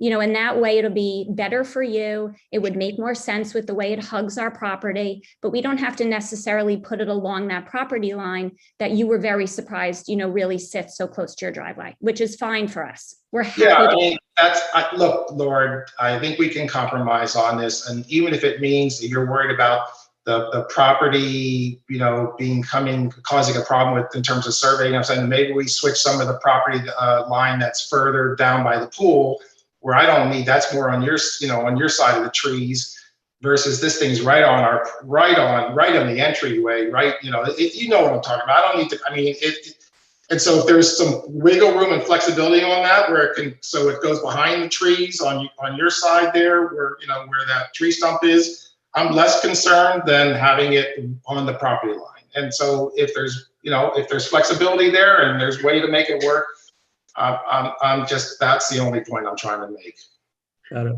Hi, everybody. Good evening. Thank you for your time and listening. Rob, I just want to say hello. I'm glad you're supportive of this project. I'd hate to see you when you're not supportive of something. But please have great trust in the Ticehurst work. They do excellent work. It will enhance our property. It will enhance your property. We've always been sensitive for the last 20 odd years to how things operate on your side of the property line. We're not going to change now. And thank you everyone for your time and efforts this evening. So Mr. Ticehurst, had you finished with addressing Mr. Gersher's issues? I have. Mr. Gersher, other than this last issue, were you satisfied with the explanations that you received? I don't even know what that means, that question. Am I satisfied? I hear what was explained until I see an understanding of where the fencing is going to go. Still have open questions. So for the applicant, does that mean you're going to revise your drawings? Yes, Mr. Chairman, based on this conversation, we'll talk to Mr. Gersha and we'll come up with an appropriate location or an acceptable location, a compromise for the fence, move it in off of that northern property line some, together with additional screening and a fence that is certainly rural in character, keeping with the feel of Cowden Lane. Now, Brad, can that just be as an additional condition so that we can move forward with this plan and have it as a condition that is listed? I'm unsure about that question. So it's always preferable that we have the final plans that are getting approved, because it's, you know, if it's subject to a final approve, you know, to a change in the plan, that's somewhat ambiguous. So the board typically likes to have final plans showing the, you know, showing the landscaping, the location of the fences and the other items on it. I leave it up to the board members, but you know, I think that's appropriate there. You know, I would think that may be appropriate in this case, but again, I leave it up to the board members how they want to proceed. So. Yes. If I may, Mr. Gordon, if one suggestion might be, and again, I know there's probably other neighbors that want to comment, but if this is the one issue that is sort of a subject to a modification, a condition could be, yes, adjust the fence to moving up the property line. So the parameters that I just outlined, together with a letter from Mr. Gersha that sort of blesses or supports that he's okay with that drawing, and a building permit couldn't be pulled until we satisfy that condition. So that would be my suggestion and ask on behalf of the Rosenthal's to the board. Could I just add a comment here on with regard to the fencing? Mm-hmm. Whether or not you have a pool on your property, according to the code, you're entitled to put a fence around your property if it meets the requirements of the code with regard to height, etc. Mm-hmm. So if the applicant is willing to accommodate their neighbors and move the fence to make everybody happy, that's very good. I think that's a great thing, that neighbors should be neighborly. But the fact of the matter is, I don't think the position of the fence or the type of the fence should impact our decision tonight. As long as the fence meets the safety requirements with regard to swimming pools and meets the requirements of the Newcastle Code with regard to fences and their height, etc., I don't think we need to even bother about it. If it meets the code, it meets the code. If the neighbors want to work it out between themselves, it should not hold up this application. That's what I'm driving at. Why does the pool require a fence on the property line? Just curious. It does not require a fence on the property line. It requires a fence. Why is the fence property line fence even in this drawing? Because you're allowed to put a fence along your property line whether you have a pool or not. because the code allows that. And you could, I think maybe we should get a little input from our council, but it's my interpretation of the code that if you want to put a fence around your property, all you need to do is meet the requirements of the fence code. Right, that's 100% correct. It's the same, but it's the same with the landscaping, the location of landscaping. You're not required to put in landscaping if you're putting in a fence, but that's often a condition this board requires when putting in, when obtaining variances for certain types of, structures or pools or whatever. So you can mandate that certain types of landscaping go in, even though they technically have the right to put in whatever landscaping they want. So I do believe the location of the fence is within this board's parameter if you think it helps to mitigate the impact of the variances. It does have to be related to the impact of the variances. That's the key issue here for the board. If you don't think having it on the, they are certainly by law, even if they did not have a pool, would be allowed to put this fence on the property line if they wanted to, and the neighbor would have no say in it, 100%. That's all I was trying to bring forward. Right. Okay, I think I understand that. I get that. And the Rosenthals and I, or Lauren and I, had a discussion when the survey was done, and I asked her, I said, oh, wow, I didn't realize the property line's there. And there was no discussion about putting a fence up at that point on that property line, because it really, I was glad to hear that, because I said, okay, that's great. We'll just leave it as is. And maybe you can put some trees in for screening and all that. That's great. But it was never a discussion about the fence on the property line. So that just, in my opinion, it would seem like it was tied to the pool, this whole plan. And therefore I sat there and said, well, wait a minute, that, now, I mean, anybody could understand where I'm coming from on that when you look at where that fence is going to look like and how it impacts the visual frontage of our property. And I get legal, I get all the legal stuff. But from a neighborly point of view, I'm sitting here saying, look, I'm okay with you putting the pool in. I understand where it's got to be in the front of the house versus you don't have the room in the back. Is there any way to get more distance from our property line? I want to make sure you're not going to hear a bunch of noise, or including the equipment noise or any ambient lighting. And then Lauren said, no, we're going to be really good about that. It's going to be set back close to the house, so you really won't see it. And then we'll put screening in. And that was our conversation. I said, great. As neighbors were all for you wanting to do that. The one thing, the issue that came up today that I did not know and did not know until I heard it today was that fencing thing.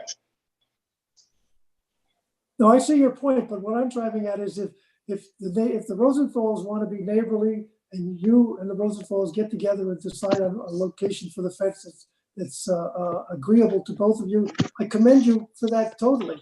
But the fact is that should not hold up our decision tonight as to whether or not these variants are going to be granted. Thank you very much. Thank you for. Oh, hold on.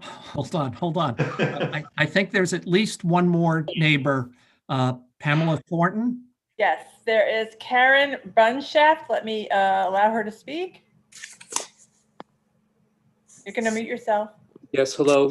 Thank you. This is Albert Bunshaft speaking. Karen and I purchased this house in 2002. I'm her spouse. We changed the ownership a number of years ago for financial reasons. So first of all, I'd like to thank the zoning board and the zoning board members. We would like to thank them for addressing the concerns we raised. You spoke directly to those concerns, and we thank you for that. This house was placed on the historic register in the town of Newcastle a number of years ago. We were actually approached by the Historic Society asking us if we'd be interested. What is your address, please? 514 Bedford Road, Mount Kisco, New York, 10549. And so our concerns are with regards to preserving the historic nature of the home, the property, and the environs. As I said, the board spoke to our concerns. Our request is that they be addressed in the plans. And we have just one point of clarification we'd like to ask regarding the position of the rear fence on the, east side of the property, the one that shares the property line with ourselves. On the map you're displaying now, it appears to be following the property border along the back. On the Google earth shot you had, and I think it's just the way I'm reading it, it says on the one that has the picture from above in Google Earth, it says proposed pool fence, and it looks like it jogs in above the septic area and then goes across. You see where it says proposed pool fence, that line. Is that where the fence is going, or you're just pointing to it? It's running along the property line?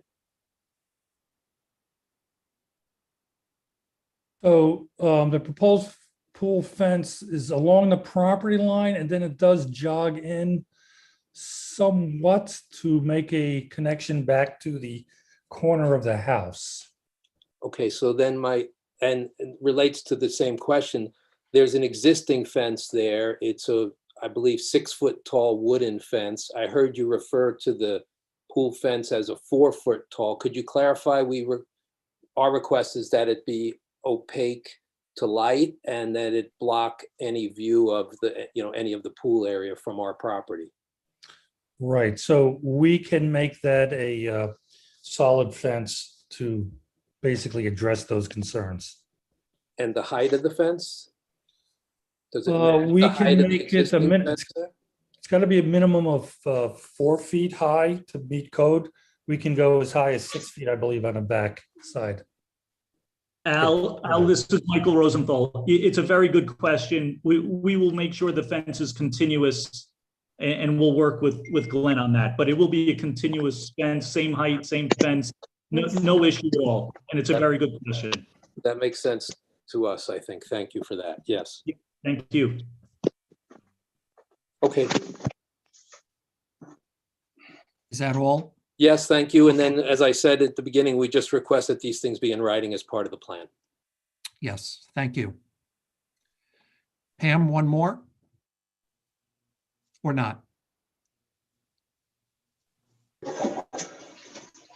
That is all who have their hands raised at this time. Okay. Oh, somebody just raised their hand. Kelly Brennan. Please put Kelly them. Brennan, please unmute yourself. Hi, can you hear me? Yes. Okay. Yeah, we are the Rosenthal's neighbors to the south, and I just wanted to voice our support for the project. We are the neighbors who share the split rail fence with the property, and we happen to really like that part of it. We've only been here a few years, but that was one of the things we really liked. To us, that looks very country and bucolic, and it's very aesthetically pleasing. The Rosenthal's property is beautifully landscaped and professionally maintained. I have no doubt that the pool will be done to a very high standard and look beautiful, along with all the plantings that go with it. I'm familiar with some of the other work that the Ticehurst have done, and it's, we have no concerns at all.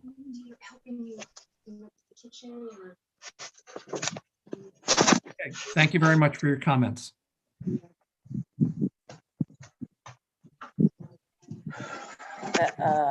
Nope, no one else, Pam? Somebody, yes, somebody, oh, wait. Dan and Don. So let me unmute them. They may unmute themselves. Yeah, hi. This is Don again. Like, we are directly across the street from the Rosenthal's, and I would like to. What did you do? What did you do? No, I didn't cook. Did you cook? You did. I can tell you right now, that's not us. No, that's okay. I got them. Sorry. We finished cooking a while ago. In any case, we just wanted to say the same. We live directly across the street from the Rosenthals. They have done a great job historically on covering their property, landscaping their property. We've worked with Glenn Ticehurst in the past as well. And so we have no issues. And we think that it will turn out to be a great project. Thank you very much for your time. Sure. Mm-hmm.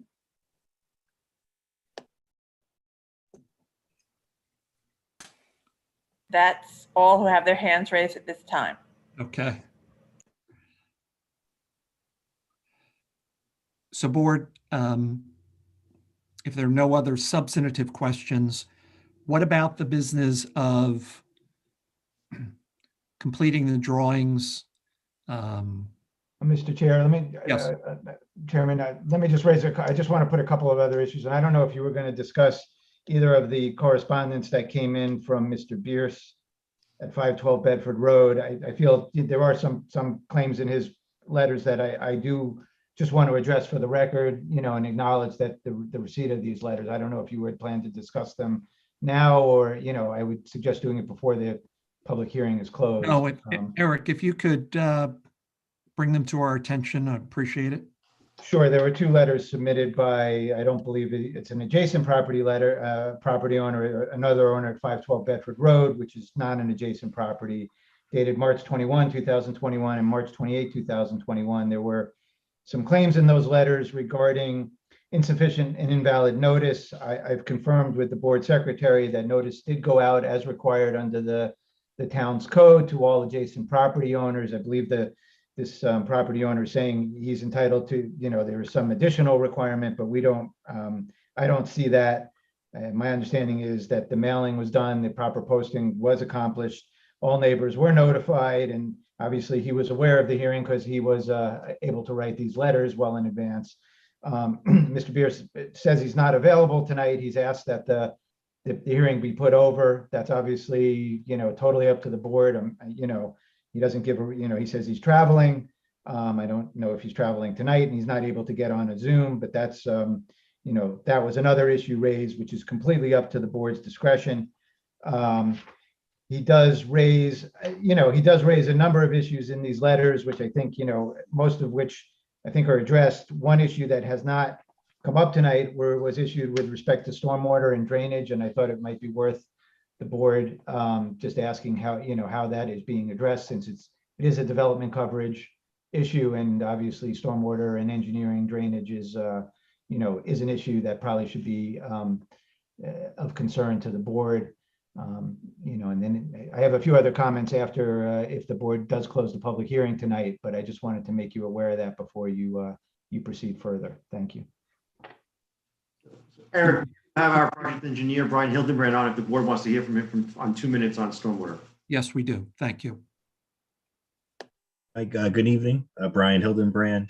And just to touch on the stormwater, we do propose to collect, there's not much impervious of a increase in impervious, but when the pool is covered along with the retaining walls, that increase will be collected.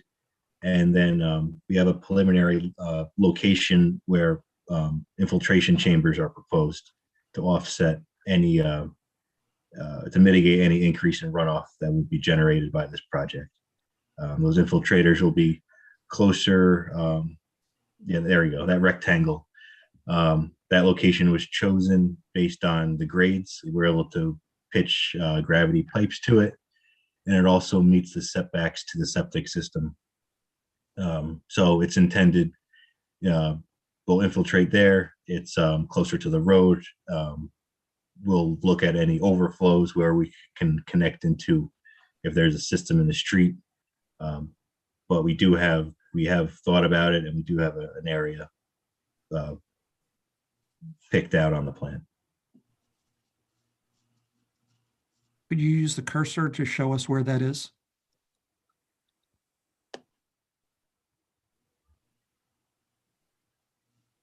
Thank you.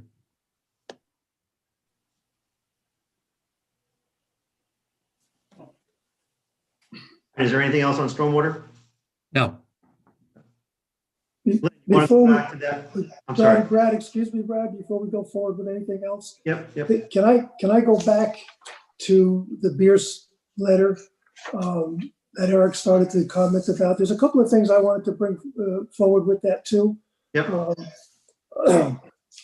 On page 2 of 7, number 2, he's claiming that there are many other variances on the property, and therefore this one shouldn't be granted. And I'd like to, just my opinion is that the previous variances should be taken into account when we decide this, but the existence of those variants should not and will not be fatal to the to this application. And I thought that should be in the record as well. Also, on page 3 of 7, number 3B, he claims there's a lack of precedent for waivers of pools in the front yard. For the record, we have granted many variances for pools, and some of them, in fact, in front yards. So, and there is no lack of precedence there. And even if there was, that should not impact our decision tonight either.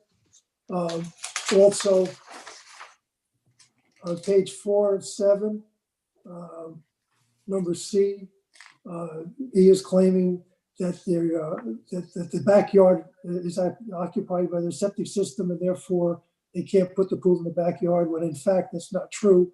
The backyard is not occupied by the septic system because there is virtually no backyard. It's only about 8.5 feet wide. And their existing septic system is technically in the side yard, not the backyard. And I'd like to have that into the record. Thank you very much. Proceed. Great. So just Glenn, real quick, the aerial, just while we're on Mr. Beers for a moment.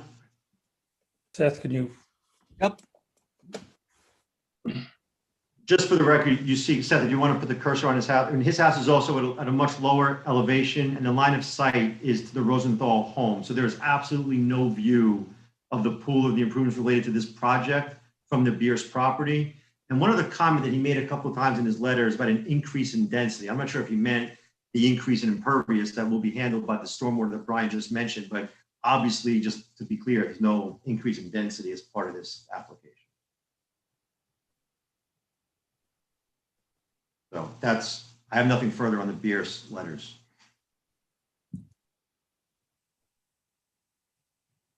So, Mr. Schwartz, what is your expectation as it relates to the drawings and how they will be adjusted to show the changes in the pool fence, I guess in 2 different instances, and whatever other mitigation you will institute? So, Mr. Chairman, thank you. Our request respectfully would be that would be made a condition of an approval of the requested variances. Any adjustment in landscaping and fencing in the applicant's discretion based on conversation with the neighbors. I know Eric sounded like he wanted to weigh in on that, but our ask would be that any additional tweaks to the plan be made a condition of approval.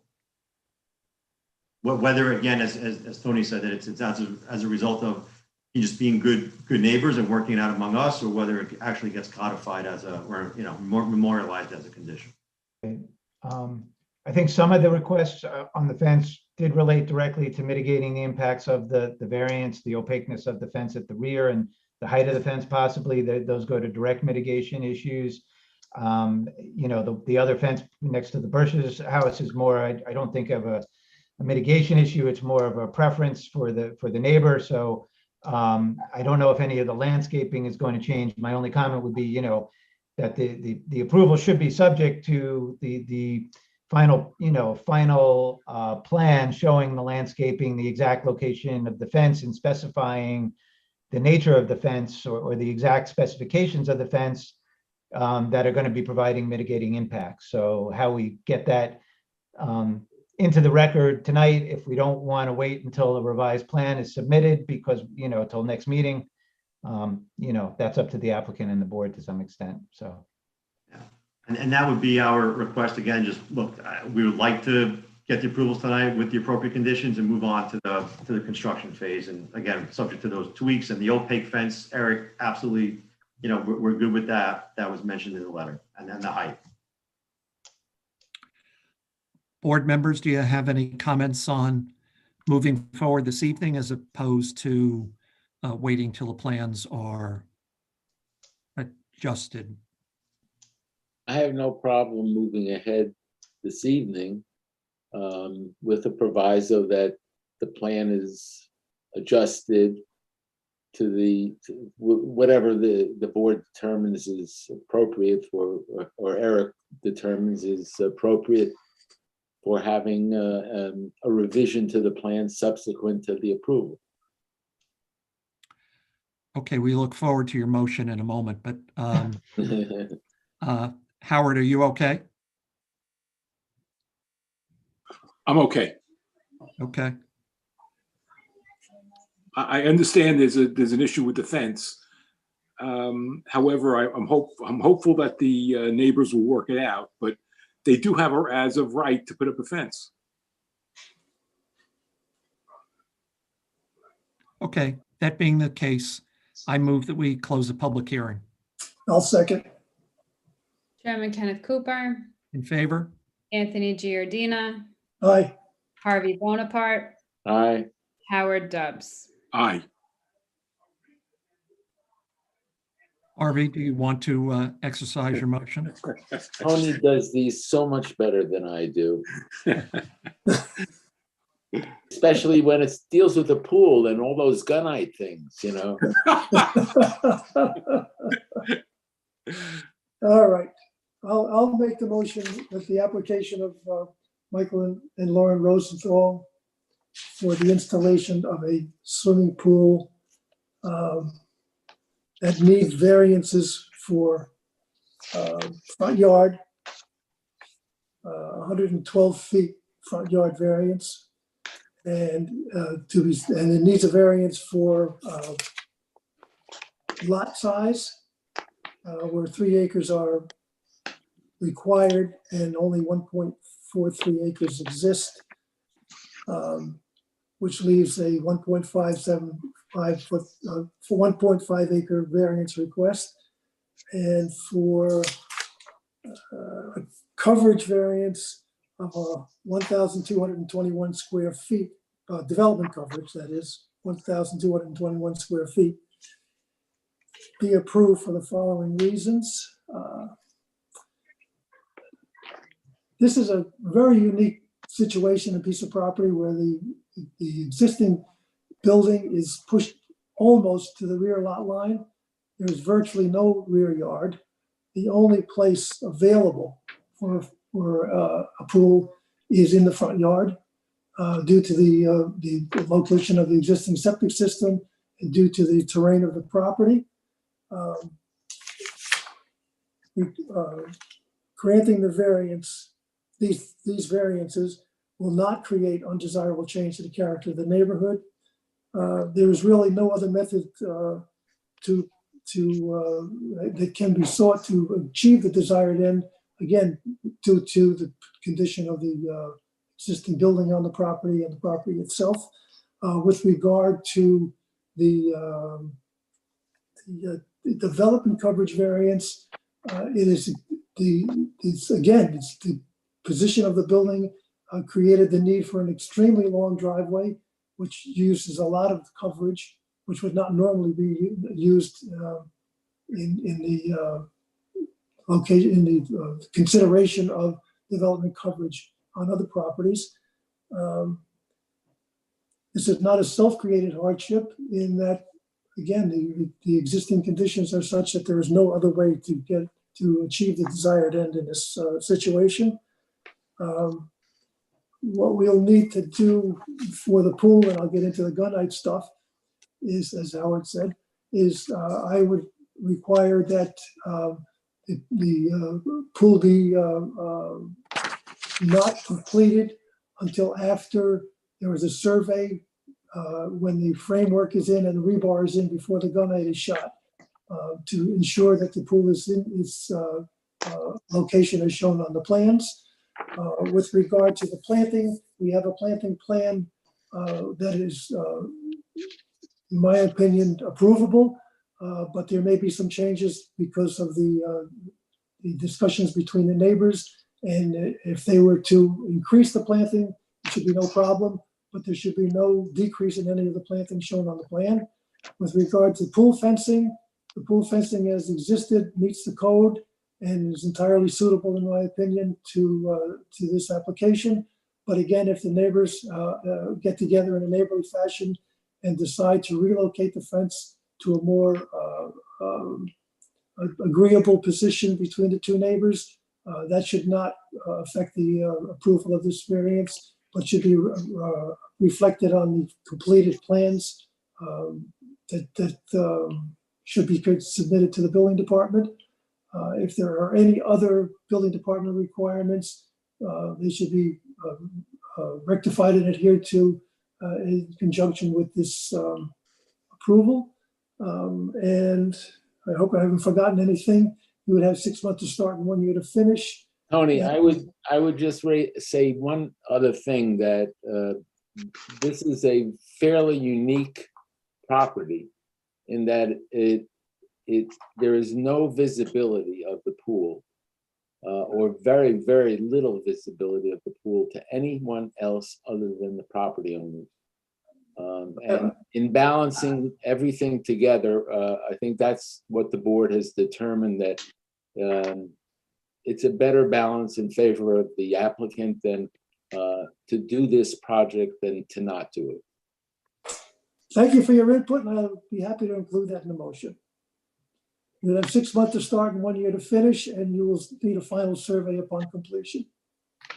My only addition, Tony, is with the fencing, as far as the height of the fencing and the opaqueness of the fencing in certain areas of the property, because that relates directly to the mitigation of the variance, the impact of the variance, I would say that that is required, a required change, and it should be specified on the plans as was discussed tonight. So, but that can't be, well, should it be specified now, or after the neighbors get together and decide how? I think there was at the rear of the property, there was a discussion of it being being 6 foot at the rear, and I'm not sure at the one other side of the property, and also having an opaque fence type specified on the plans. That was my recollection of the discussion, and I just wanted. Okay, so we'll include that in the motion.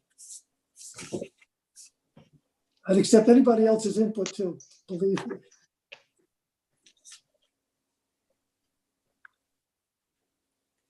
I'll second. Chairman Kenneth Cooper, Yay.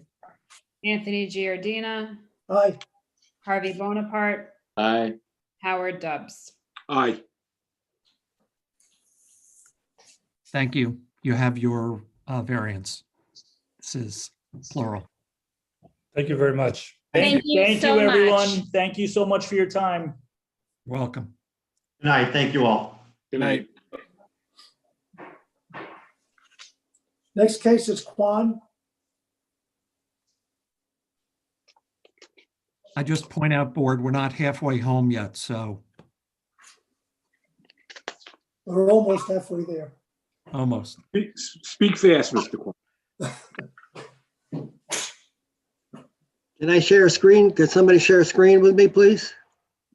How did You you can share get your it? screen. I can do it? You can do it. All right. Mr. Napoli. Hi. Are you representing the Quans as well as Yes. Homes and Homes? Yeah, I'm doing both. 2 for 1 tonight. That's pretty good. Yeah. The only thing that would have been better is that I was first and second. We can't all be first. Okay, lucky. So are we ready to proceed? Yes? We are. Okay, Mr. Kwan, who is, Andrew, are you on? I am. Hello. Oh, good, there he is. Andrew bought this house. It's an as-built house, and there were some problems with people getting caught with their third floor up. And you could see it in this picture on the right-hand side. I'll try to zoom it in and move this thing around for us.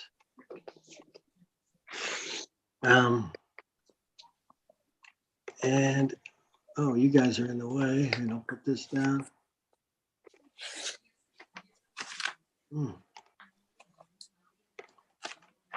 Hang on, I'm sorry about that.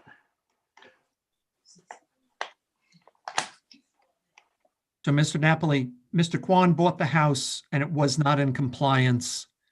Correct. With the town regulations at that time. Is It that had right? an illegal third floor, and I'm pointing to it right here in this picture. Somebody built a dormer off of the third floor without a permit, and it also had an illegal stair going up to the third floor, which was a spiral stair, which was totally out of code. And so I was asked to bring the thing into code, and to do so, I needed to put a new stairway up to the upstairs, which is the plan. And this is what the section looks like. And this is the space that was done illegally. And we're using it as a bedroom, so it's a habitable space, and it requires a sprinkler system, because it's technically, if I get the approval for the third floor, it's a third floor, and it requires, New York State requires a sprinkler system for the house. And so the request for variance is, number one, for the third floor, and I believe that would make the project now conforming to code, especially with the New York State required sprinkler. There are no setback requirements. There's no variances for setbacks. It's just the third floor. And at the same time, this third floor is all within the normal height of it. We're only 24 feet high. So it's within a normal height of a house of what, 33 or 35 feet, but we're at the 24-foot mark. And the only addition we're asking for is this space on the third floor that's existing and cannot be made legal until I put the stairway in.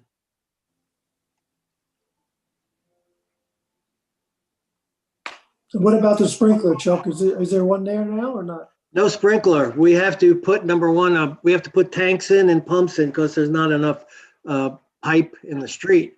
So we have a sprinkler designer who's figured a whole house system with tanks and a pump. That was going to be my question, whether or not you had water in the street. Nope. No, we don't have enough. We have water, but we don't have enough, and You don't have enough. we need to pump it. Okay, well, that's good.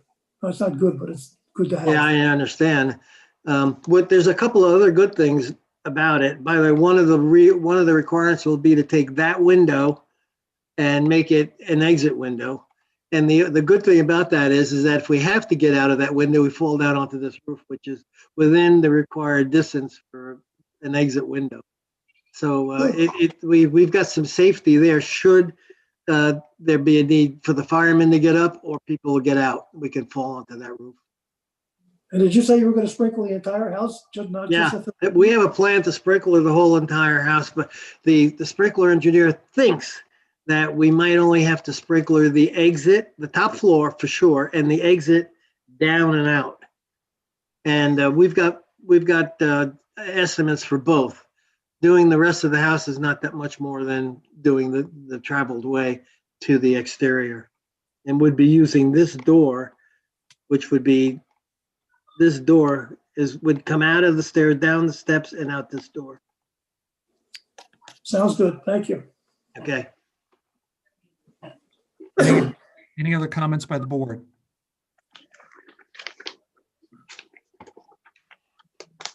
Pam, is there anyone in the queue to speak to this? No one has their hand raised. I move that we close the public hearing. I'll second.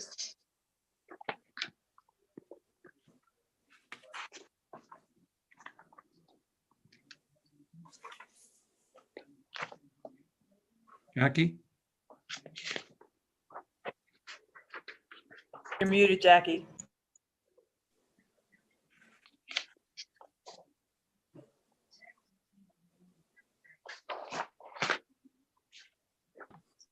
Sorry, I muted myself. I couldn't get unmuted.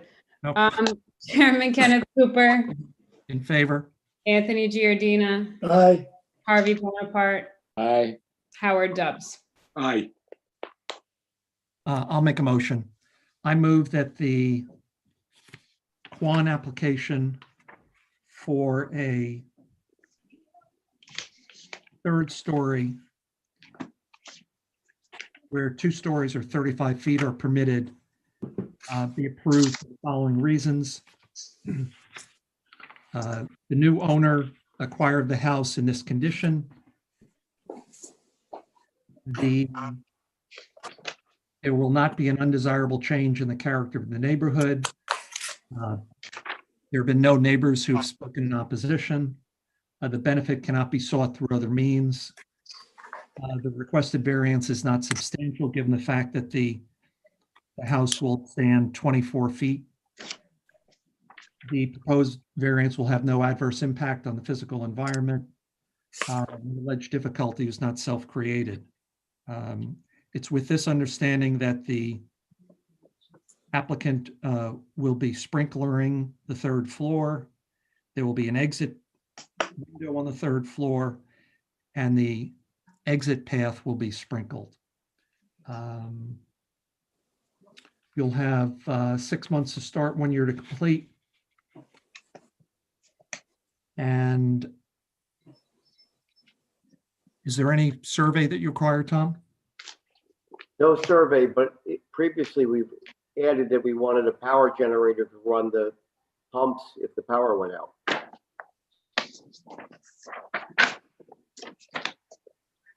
Okay, let the motion show that. Well, I would like to request that the motion show that, and also contact New York State Fire Safety. I mean, there's some discussion about that, not having the pumps powered. But one way or another, we'll look into that, and if we have to power the pumps, we'll power them. Yes. The sprinkler designer has already said that it's not a requirement, and I don't know why, but if we want to be safe, then we require it. Extra safe, I suppose. Tom, is that satisfactory? As long as we have standby backup power to run the pumps, that would be my request. Okay, got it. Then include that and forget about any other option. Thank you, sir. You need a variance for your generator? No, we have the site is, no, we'll put that generator guaranteed somewhere that won't bother anybody, because we have a lot of land to play with. Let's take a look at it. And just to be sure, while you're on, here's the property. And it's 2 acres of property. So I'm sure I could put a generator anywhere around here without bothering anybody. It's a 5-car garage. I think we could put a generator anywhere and it will not need a variance. Keep in mind, you're gonna need propane tanks also, unless you're connected to Con Ed. Andrew, are you there? Yeah, I could speak to that. We do have propane. I wish it was a 5-car garage. It's only a 4-car garage. But I do have a question, right? So we're considering getting the solar panels, and with that, there are like energy reserves, called like Tesla Powerwalls, right? Would that be in compliance of like a backup energy source? It is a backup energy source, but it's a depletable source. Once the charge is gone in the battery packs, then you have no power. Right. But in the same sense as a generator, if it's running off like a can of like propane or diesel or whatnot, wouldn't that also be considered like a depletable source? It is a formidable argument. You'd have to show that your BESS system, your battery energy storage system, can sustain the pumps and are dedicated for the pumps. Is there a certain like duration that would be required to sustain that energy, like as like a certain threshold? There is a minimum 10-minute deployment of any fire suppression system. Okay, I can work with that. Thank you. You're welcome. Good. Very good. Yeah. Could I have a second on that motion? I'll second it. Chairman Kenneth Cooper, In favor? Anthony Giardina, Aye. Harvey Bonaparte, Aye. Howard Dubs. Aye. Thank you. You have your variance. Thank you, guys. Thank you, guys. Have a good evening. Good night. Okay. Homes and Homes LLC. Yeah, let me get that one up.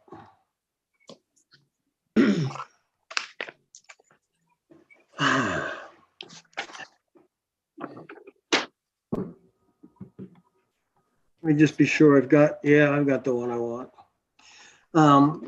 We're talking, I'm showing you this picture of our downtown hamlet districts. And here, here's the bridge, here's the triangle. The property is 101 King Street, right here. Chuck, excuse me, I don't see any pictures. You don't see a picture. Share screen. You are stop share. Share screen. This ought to do it. Yeah. Yes, thank you. Oh, good. Thank you, Tom. Back to the hamlet districts. This is just an overview of the downtown area, and this is the triangle. And King Street runs up the hill. And this property, 101 King Street, is by La Jardin, and Verizon building is in the back. But these are the buildings that are sharing the property. It was the previous Holmes and Kennedy real estate office. Now it's the GLR. This is the dentist's office, and in the back there's an apartment and office building. And the particular building that we're working on is what's in the back property right now. It's a two-story office building with a basement storage. Here they are now, the buildings A, B, C, and D. We are working with building B. And this is the back of the property line. This is the property that is 101 King Street. And it shares a property with this 121 King Street. And all of the parking is shared parking. It's a combination of an infill project with shared parking on two different properties. In addition to that, along the back of this property, both the 101 King and 121, it's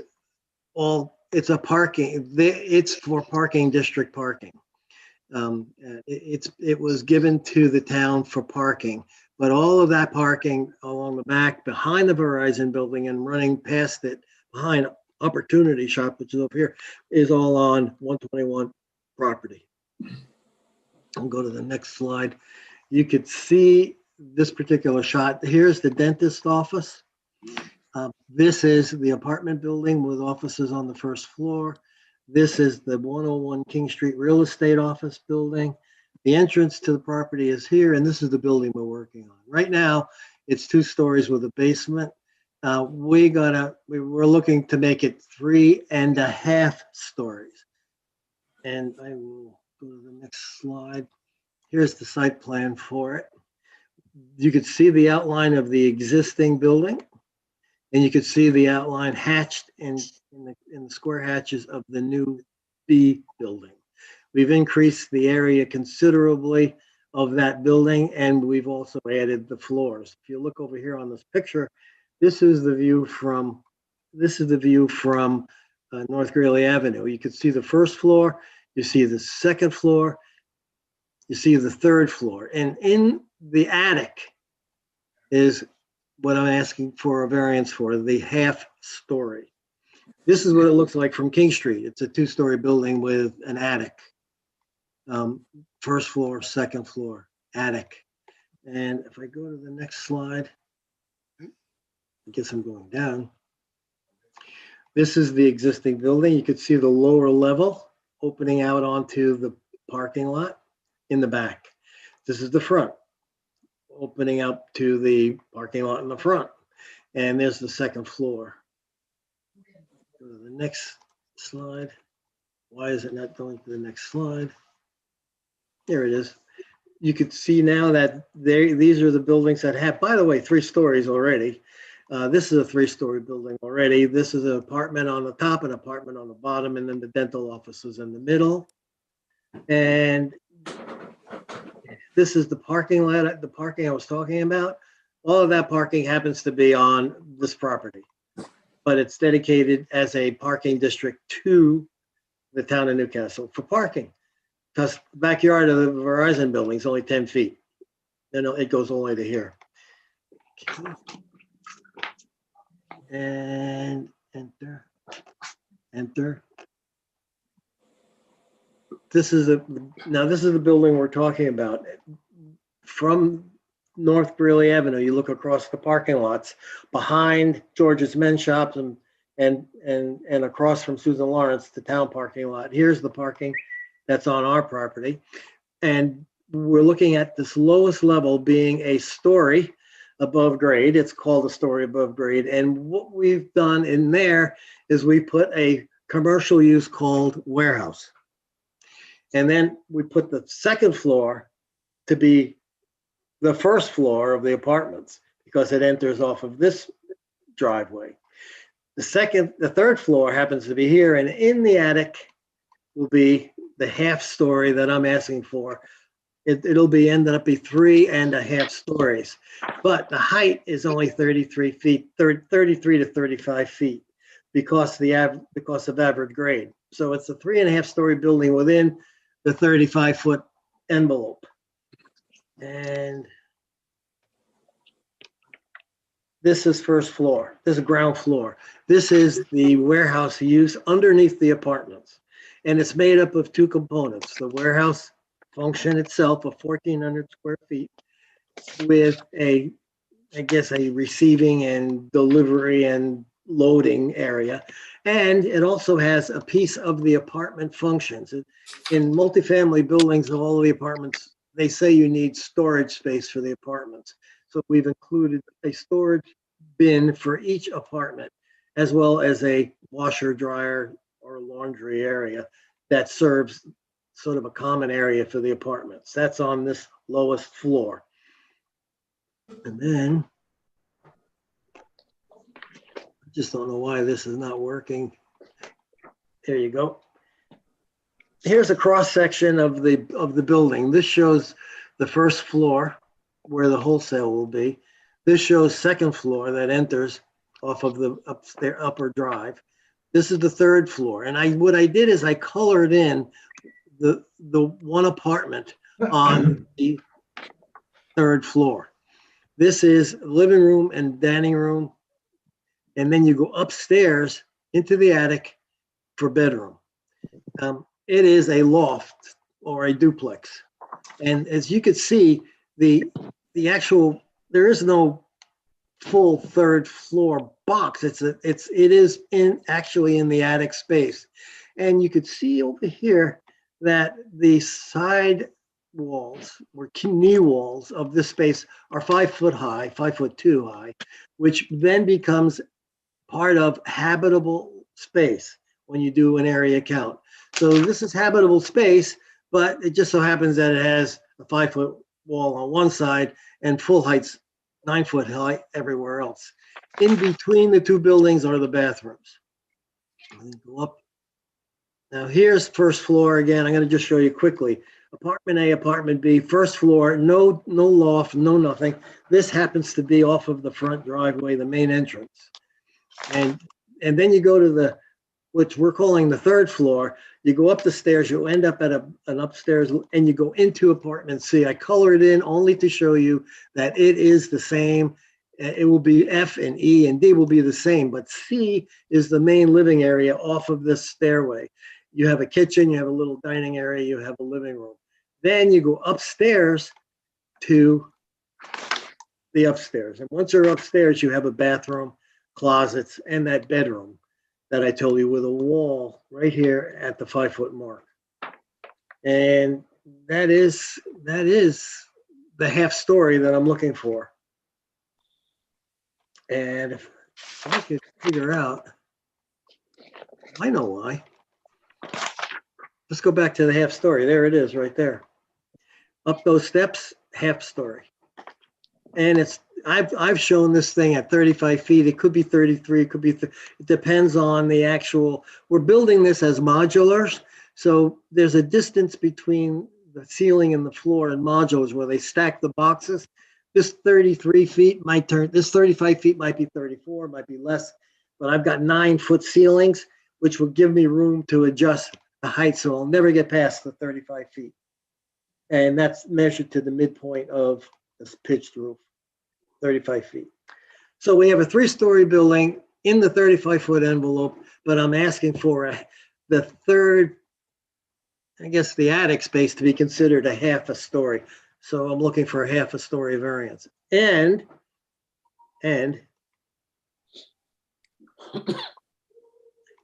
I have some side yard issues. Right now, it's a 6 foot, you have to be 6 feet away from a property line or 0. There is no side yard restrictions for commercial property, no side yards and no rear yard. I can go right to the rear yard. I didn't because I need access down around this stairway to the back of the building. So I tipped the building to be on this property line, but it's away from the rear property line. So I'm like 8 or 9 feet away here, but I'm 0 here. I don't know what kind of variance to ask for. Do I ask for a 0 or a variable, or, because right in the middle of this thing, I'm at 6 feet, what I'm supposed to be, but I'm more than 6 feet here and I'm 0 at this end of the building. So I needed a rear yard variance to allow that corner to be on 0. And I also needed a side yard variance here to allow this walkway to go down. It's not 6 feet and it's not 0, it's 4 something. I can blow it up. No, I can't blow up a PowerPoint.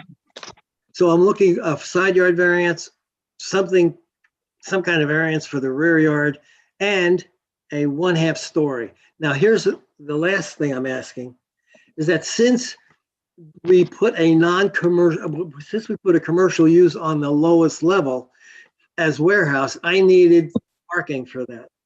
And I'm not allowed to use it. I can't park inside the building because parking is not considered a use of any sort. So I have to have a variance of 1.5 cars. I'm allowed 40, I can't read it. You guys can read the drawings if you have them in front of you. I have 43.5 is what's required, and I only have room for 42 cars. So it's a 1.5 car. A 1.5. Yeah, 1.5 car variance. Right. In addition to that, I just want to point out that since I've added, I guess what I've done is I've grown this building into what was a parking lot. I've taken 2 or 3 spaces away from it. But at the same time, I've taken the existing parking lot and I moved it and I reconfigured the parking lot. And now what I have is a lot of green space that was pavement. I have green space here that was pavement. I have green space here that was pavement. I have green space here and here that was pavement. So what I've ended up doing is growing the building bigger, but I ended up with more green space than I had before by moving the parking lot around. So there's no impact in impervious surfaces. As a matter of fact, I've gained about 300 or 400 square feet of green space. So what I'm getting at is that I'm handling any runoff that was there and designed for already is going to be the same, and if not, maybe better. So it's a complicated project. So it's a 1/2 story variance within the 35-foot envelope.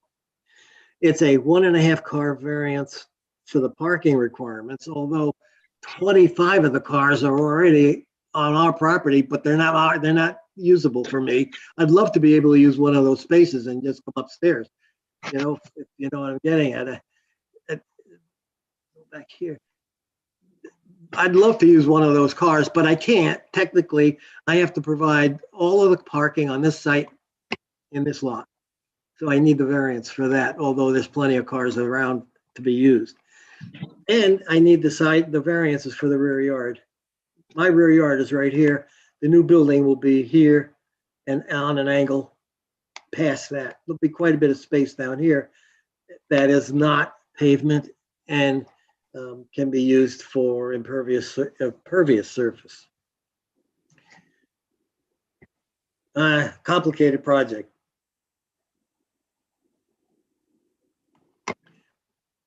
Let's see, and then the last thing, I just wanted to point out that this is the goal of our comprehensive plan. And it's designed to create a sustainable mix of commercial and residential uses within the hamlets. That's goal number 26. The primary goal is to preserve Newcastle's bucolic character and low density development and enhance the community's sense of place.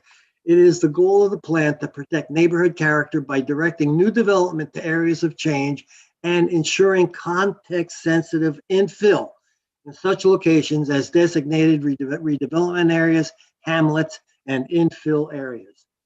What I'm saying is that this is an infill in a bigger property, and we're trying to use it to meet community character and supply the necessary residential within the hamlet that everybody's shooting for these days. I'm finished.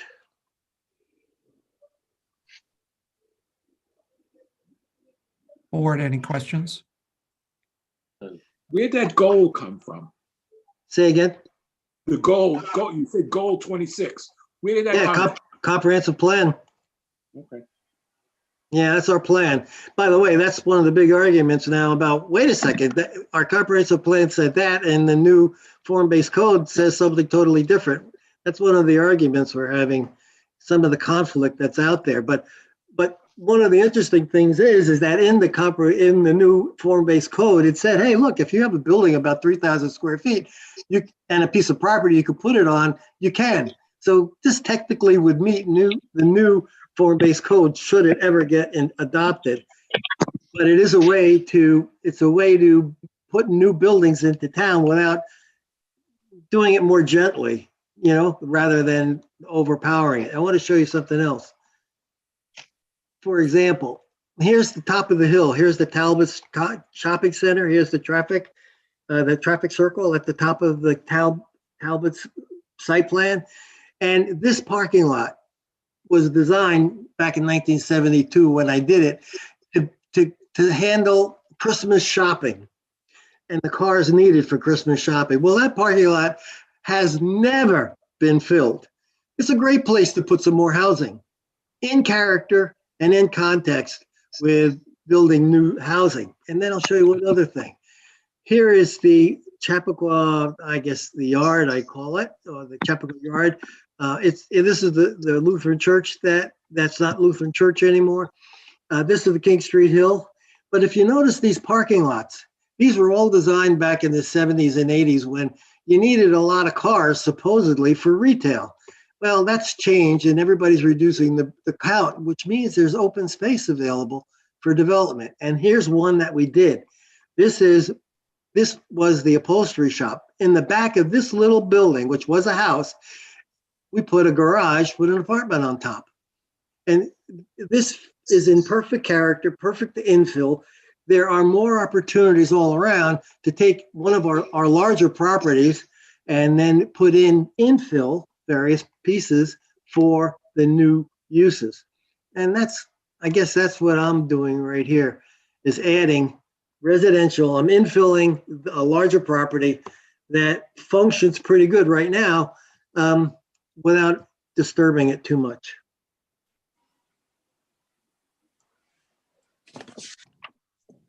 Oh, by the way, and it's your request to put warehouse under there because it's a commercial use and it has the minimum impact of parking requirements. And I think that's where we left this off last time. Is that the difference from the other application, that we have a commercial use now on that level? And yeah, before I was trying to put parking under there, and parking was not a commercial use, but it wasn't a residential use either, but it wasn't considered parking. So we decided that we needed a use, and thanks to you, it was warehousing. Pam, is there anyone in the queue? No one has their hand raised this time. Okay. Board members, any other questions? How many units are there? How many residential units? 6 units. 6. Okay. And you're going to demolish the existing building? Correct. We better hurry up. The back wall is falling off. I was told the other day that these buttresses aren't working very good. But no, yeah, we are taking it totally down and replacing it. I make a motion, we close the public hearing. I'll second. Chairman Kenneth Cooper, In favor? Anthony Giardina, Aye. Harvey Bonaparte, Aye. Howard Dubs. Aye. Who'd like to make a motion? I'll make a motion. that we approve the application of Homes and Homes, 101 King Street. The application has been made to construct a new residential building with wholesale business on street level facing North Greeley Avenue. The structure is located in a BR district west side of King Street. The proposed structure is in compliance with section 460, 410D, 11 apartments above street level floor in a building used for non-residential purposes. The application will need side yard variances, parking variances, and 1/2 story variance. The side yard variance required is 6 feet. The requested variance is 3 feet. Rear yard requirements are 6 feet. The proposed rear yard is 0 feet. The variance will be 6 feet. The parking variance requested is, the required space is 43.5. The proposed are 42. The variance is 1.5 spaces. The building height requirement is 3 stories, 35 feet. The proposed building height is 3.5 stories and 35 feet. The requested variance is 1/2 story with maximum 35-foot allowable height. I move that we approve the application for the following reasons. The applicant has shown that this is the best use of the property. No neighbors have written in opposition. The granting of the requested variance will not create an undesirable character change to the character of the neighborhood or a detriment to nearby properties. No other feasible method is available to the applicant, which is likely to achieve the benefit sought. The requested variances are not substantial considering the benefit that will be obtained. The proposed variance will not have any adverse effect or impact on the physical or environmental conditions in the neighborhood or district. The applicant's difficulty or hardship was not self-created, and the benefit to the applicant, the variance is substantially greater than any detriment to health, to safety, welfare, or neighborhood of the community if the requested variance is granted. For those reasons, I move that we approve the application. What do you need, Tom, for surveys? Yeah,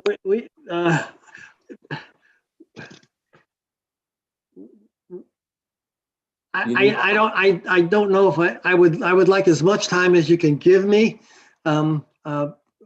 because it'll be built really quick, but we have to do a lot of groundwork. We have to do borings and all that other stuff. What do you need? Yeah, I would like 1.5 years to finish, to get started. Knowing we have a building permit already, I have to update that building permit with a lot of structure, and we're going to do this with a modular, so it goes in really quick. But getting ready for that will take a little time. I would like 1.5 years to start, but hopefully we do it sooner. And Tom, does that sound reasonable? And based on the area of the town, yes, it does. So, and surveys on completion? Yes, sir, please. Yeah, and I'm going to volunteer. We're going to do surveys starting off because it's a tight little site. We just want to be sure we're doing everything right from the beginning, and we'll give you a final survey also. So you'll give us a foundation survey and a final survey. Yes, yes. And 1.5 years to start and 2 years to complete? You know what? I'm going to take that back. I'm going to say 1 year to start. Normally you give 6 months. I'll take 1 year. And I'll take 1.5 years to complete. 1 year to start and 1.5 years to complete. Yes, because we got a good head start on it. I am kind of like, I think I can do it more quicker than a year to start, but I want the year just in case. Thank you so much for that. That's it. Thank you.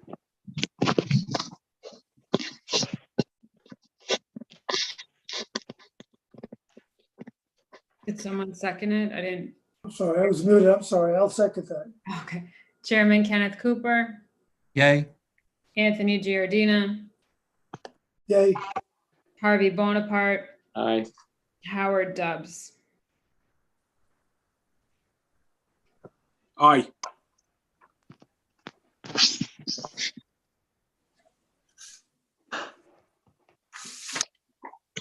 Thank you. You have your variance. All right, thank you all. Thank you.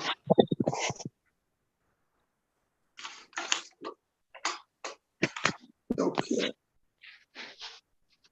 Next case is Veras, Ramon Veras, and Celine's they own, 14 Grace Lane. Hi, I'm Susan Jane Schill. I'm a landscape architect and urban planner here representing Salinas and Ramon Veras. Welcome. Thanks. I am going to share my screen and give you a little background to what we are asking for. Okay, what you're seeing on the screen should be, yes, an aerial view of 14 Grace Lane as the Veras bought the house and moved in 2018. What they did is they cleaned up the property, and one part of that they wanted to clean up is they did not want this tennis court that existed right next to Oliver Pond.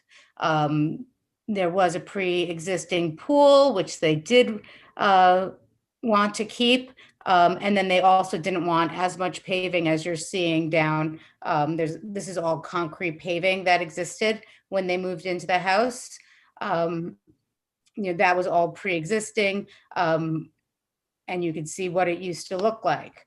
In 2020, they began to remove the tennis court and erect a pergola, a shade structure, and then they were issued a stop work order in November because they were unaware of the process where they needed both a building permit and wetlands permit, because they're pretty much 2/3 to 3/4 of the property is within the wetland buffer. So they did stop work right away, and they got in touch with my firm, and we have been working on this since then to legalize what they have begun and hopefully to complete their project. What is necessary is a variance for development coverage, as well as a variance for setback from the rear property line.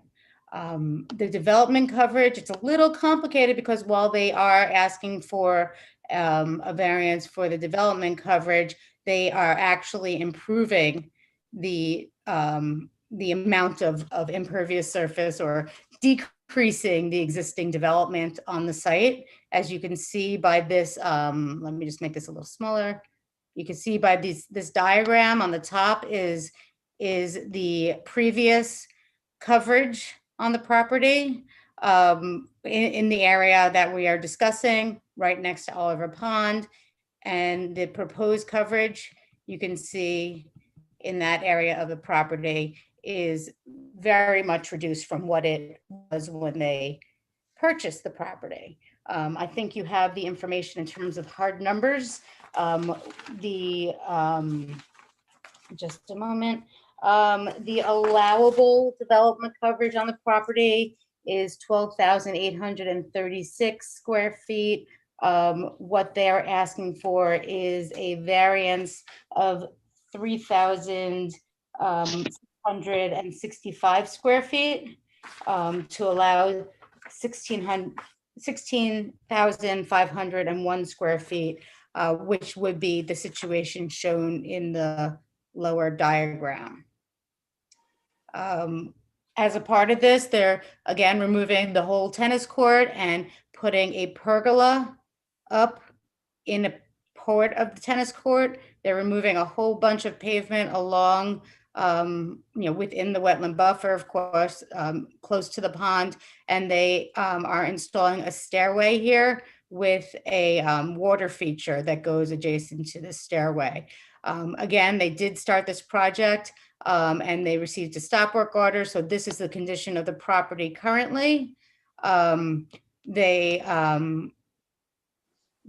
had a request from one of their neighbors when they were doing when they talked to them, they wanted some privacy, so they didn't see the activity in the pool. So they put up this wall type of planter that is actually going to be removed, and there's substantial area between this structure and the property line behind it. And what they're proposing is putting a very dense area of planting between this pergola and the property line. In addition, they're improving the visual quality, not only from the street, because they took down all the tennis court fencing and the overhead lights that were there, but they are also facing the this cabana structure that's pre-existing, again with natural stone, and they picked up all the concrete and they want to put natural stone down in that area that we're showing as impervious. So this is a character of the site. You can see it's right next to the pond. And I will show you the proposed plan, which hopefully you received. Again, this is going through the process of a wetland permit right now, and we're forwarded to you from the as a part of the building permit. So here is the proposed planting between the new pergola and the property line. The second part of the variance is there is a floating dock that they installed that is more than 30 feet from the rear property line, and that rear property line is actually in the water of Oliver Pond. So that is pretty much the situation, and I'm sure you're going to have a lot of questions.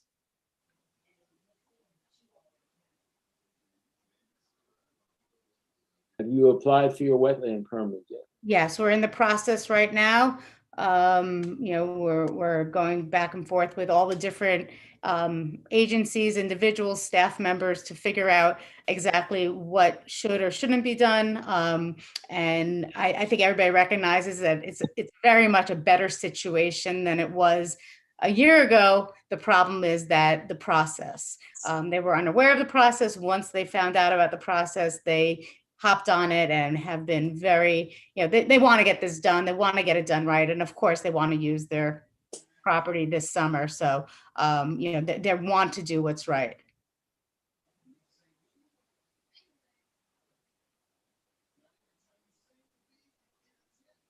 I believe you received a couple of letters from some of the neighbors, and I believe at least one neighbor is on the call right now. You could ask questions in that way as well. The rear yard setback is for the dock? For the dock, right. And it's a removable dock. It could be removed in the wintertime if that is a problem at all. It's literally just two little poles that you just lift it off of. There's no structure. To the wetland permit, what other governmental bodies need to approve this? Yes. Yes, we are in the process of communicating and going back and forth with the wetland or the environmental coordinator, as well as we've already presented it at one of the environmental review board meetings, and we're revising according to their suggestions and their requirements or their preferences, and figuring out exactly what it is that's, they haven't really fully told us what they want. So we're trying to figure that out right now, how we can make it I think it's not the upland that is the problem as much. I think that they're okay with what we're doing upland. It's the water's edge. And we're trying to figure out that process with all the different agencies right now. Is there another agency involved for the dock? Well, here's where I think we're at with the Environmental Review Board is that right now what was put in at the edge was a boulder wall, a naturalistic boulder wall, but it's unclear of where it was located in relation to what used to be there. So I believe what the environmental coordinator is suggesting is removal of that wall or moving it back a little bit.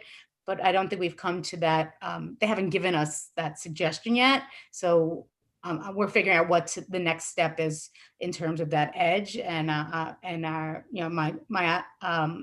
the applicant is, trying just to do what they want them to do.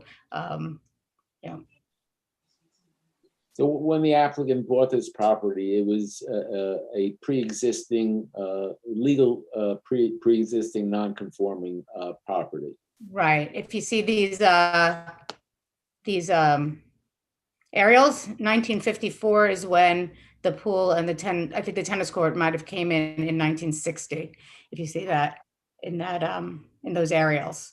But in 2004, which is a good 10, 15 years before, 14 years before, it looked pretty much like this when they bought it.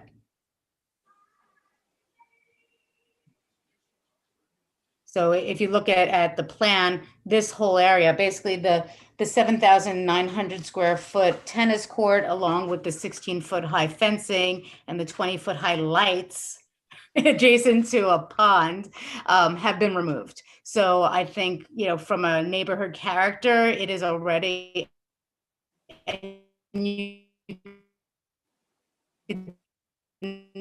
were able to see that those neighborhood character point of view, it is vastly improved from what it did look like before. Yeah.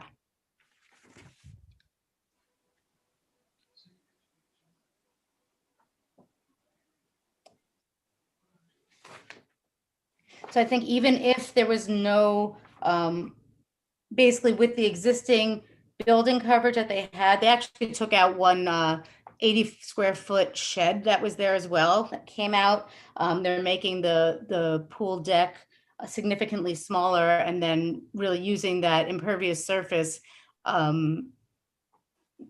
is really the stairs coming down with the water feature is added, but so much of the pool deck has been taken away that it is, I believe it's reducing the other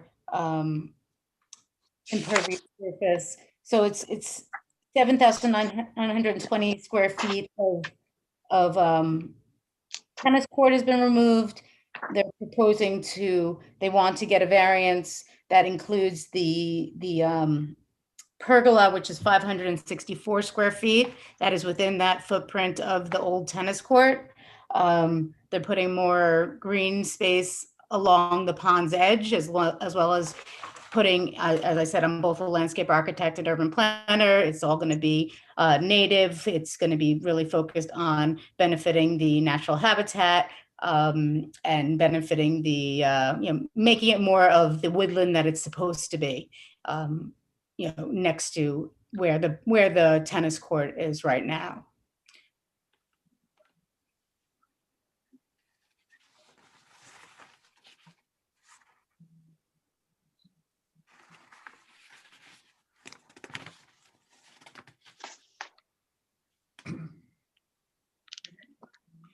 Pam, is there anyone who wishes to speak to this application?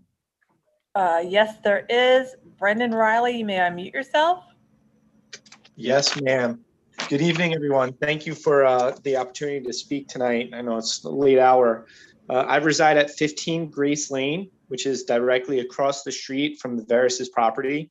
As I speak, I look outside my living room window upon the property and to the pond that I used to not be able to see due to the large fence and tennis court that used to be there. I've been residing here for about 12 years. Prior to the Veris's purchasing the property, it had started to fall into disrepair. It had had the same owner for decades. I think the original owner had been there and well, they grew elderly and eventually left the property, and it had been vacant. Everything from rusted oil tanks to halfway collapsed shed were in the middle of the property, fallen trees, rusted metal, concrete. I mean, it just was a bit of an eyesore for a home which was really quite noticeable and sort of like a featured home, I'd say, in the West End. And since the Veritas have moved in, they have been steadily improving the entire property. They have wonderful taste. Everything that they've done has been sort of to restore the original character of the house. So for example, when they've refreshed the siding, but they didn't replace the siding, they just refinished the siding, and they've put in beautiful planting throughout their front lawn. They just have wonderful taste inside and out. I'm so grateful for them moving into the neighborhood, first for their friendship, of course, but also for the way it has improved the character of the neighborhood. Susan mentioned it before. I mean, it's the type of house now where it really, it would grace the cover of Westchester Magazine, and I'm so proud to live across the street from it. And my quality of life has improved because I'm not looking at an eyesore and a house that was starting to fall apart. It's really quite gorgeous. Obviously, as you can tell from the tone of my voice, I'm here to support the project. I have, full trust that, based on everything that they've done to date, that they'll continue along this path. And I hope that this board sort of can do what it can to sort of help them finish this stage of the project and help them follow up their dreams. I just wanted to share one other remark, is that I did appear also at the ERB when the Veritas presented there. And, I could tell just with the wetlands permit and just the questions coming from the ERB, the great amount of confusion that it is to navigate this process, even for a professional who practices this stuff every day. And so I can imagine what it must be like for them to sort of be at this stage now, halfway through a project, and still trying to, find the right way through it. So again, thanks for the board's consideration. And I do hope you look kindly upon this application. Thank you for your comments this evening. Thank you, Brandon. Thank you, Brandon.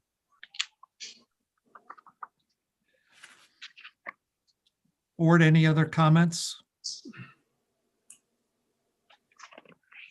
Tom, anything about this that you wanted to point out to us? The only thing you should take into account is that the rear property line is in the water, and the dock is only really going to affect the administrative of this, not the visual. There are no neighbors that would be affected by the dock and the rear yard setback. Okay, thank you. Welcome. If there's nothing else, I'll make a motion to close the public hearing. I'll second. Chairman Kenneth Cooper, In favor? Anthony Giardina, Aye. Harvey Bonaparte, Aye. Howard Dubs. Aye.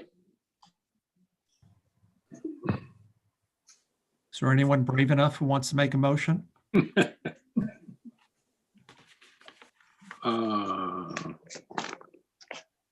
It sounded like a volunteer. I'll try it. Okay. For the application for Salinas de Leon and Veras Ramon, I move that we grant the variance and for the rear yard setback of 30 feet for the dock. This is very unique property, and the dock is basically in the water. And as we were told by the architect, it's removable. And to give a variance of 3,665 square feet for development coverage where 12,836 is allowed, and they're seeking 16,501. So the difference being 3,665 square feet. This is a very unique property. The granting of the variance will create no undesirable change of character of the neighborhood. In fact, by the removal of the tennis court and the installation of a pergola and other improvements, it's going to improve the property. There's no feasible method other than the variance to achieve the benefit sought. The variance, I don't believe, is substantial in light of this property and what we're doing. And the granting of the variance will have no adverse effect or impact on the physical and environmental condition of the neighborhood. In fact, from what a neighbor said, it will only improve the property and the neighborhood itself. This is not a self-created hardship because they are removing an existing tennis court and replacing it with a smaller structure, actually. So I don't consider it self-created. So for those reasons, I move that we grant the variances. I'll second. Howard, might I just suggest it's, I think, noteworthy to point out that the tennis court is almost 8,000 square feet, and that is being removed. Yes, correct. There's the tennis court, the fencing, the lighting are all being removed. They have been removed, I believe, already. And which is good because it's an eyesore and in terrible disrepair, as the pictures have shown. So it would be 6 months to start, 1 year to finish. The only other condition would be subject to, another. And subject to any. Yeah. Well, subject to the wetlands permit, wetlands approval, any other, the variance would be subject to that approval as well. And are there any other agencies involved, Eric, that you know of? I think it's just the wetlands permit that I'm aware of, so. All right, well, it's subject to the wetlands permit and any other applicable agencies that have jurisdiction over this property. I'll second that. Chairman Kenneth Cooper, In favor? Anthony Giardina, Aye. Harvey Bonaparte, Aye. Howard Dubs. Aye. Thank you. You have your variance. Thank you very much. Really appreciate it. Have a good night, everybody. Thank you. Thank you. Thank you. Next case is Sharma, Taylor Road. Good evening. My name is James Sonic with Sonic Design Group, and I'm here tonight with Neera and Krupa Sharma of 49 Taylor Road in Mount Kisco. If it's okay, I'm going to share my screen. Please do. The Sharmas wish to construct an 18 by 38 foot in-ground swimming pool in their rear yard, along with pool paving around the perimeter of the pool. The property is located with various septic systems in place. One an existing septic system that's not shown, but is in this location, which belongs to the Sharmas, as well as they have a secondary septic system in the front of the house. And then, unfortunately, there was a easement placed on the property from the neighboring property with another sanitary easement, which really restricted the placement of the pool or the opportunities for the placement of an in-ground pool. I put this diagram together to show that the easement for the septic from the neighboring property required a 50-foot separation distance, which is this green line, from the septic area. And then the rear yard septic required a 20-foot side yard septic in order to keep the separation from those two functions, which really didn't provide us with a lot of space to place a swimming pool. And stepping into a little bit further, after reviewing this with Westchester County Health Department of Health, we realized we had a septic line that would be running straight through the pool in order to connect to the existing septic system junction boxes. So with the permission of Westchester County Department of Health and a review and a sign-off letter from them, we would be rerouting the septic force main around the pool. But the requirement for Westchester County and that septic line is that it has to be 10 feet away from the property line and 10 feet away from the edge of the pool. So I'm fit this perfectly. It's squeezed right in there with no room for error. So originally we had a little bit bigger size of a pool, so we reduced that down in size slightly and provided pool paving around the entire perimeter of the pool. But with that all being said, we are required to seek a variance for a side yard setback, a 19-foot variance for the edge of the patio, which holds, part of that patio holds the auto pool cover, which is part of the function of the pool, and is needed to have that kind of space in there to cover it over and make that system work. And then for the swimming pool itself, we're requesting that a 15-foot variance be granted for the pool itself as structure, as it sits about 20 feet away from the property line. And our side yard setback is 35 feet. And then in developing the pool paving around it, we came up with a scheme where there was very little paving on the two sides of the pool, but enough to allow for some seating areas and lounge chairs in the areas that get sun, or mostly sun in this location and some minor sun in this location. With that, we're asking for our third variance. Our maximum allowable coverage is 9,641 square feet. We are asking for an additional 318 square feet for a total of 9,959 square feet. I've looked at various other places of trimming stuff down. There's not a lot of opportunity to reduce the amount of paving other than taking away from the function of the pool itself. Also, to give you some just visuals of the pool, essentially 18 by 38 swimming pool, relationship to the existing deck, patio outside, recessed spa, stairs down below, and 2 bump outs to be able to get out of the deep end of the pool a little bit easier. Can you tell us what you're asking for development coverage again? I'm asking for 318 square feet over the allowable coverage. I believe it's 683. There was a correction that was sent out on 3/24/20. I had worked with Tom DePaul in the building department, and numbers were not aligning from what he had in files. What is the correct number? Sorry. The correct number is 318 square feet over. Okay, Tony, thank you. Yeah, that was my corrections were sent in, and Tom worked it out with the applicant and came up with the right numbers. Okay. When I look at the driveway,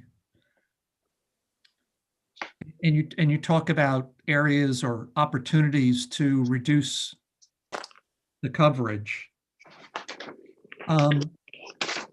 why is the width of the driveway what it is as you get closer to the house?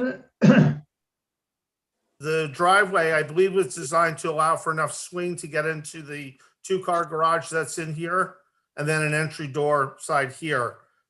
Without that, between the house and the garage, backing up would be very difficult if I brought that retaining wall in, because there is a retaining wall that runs along the perimeter of that driveway.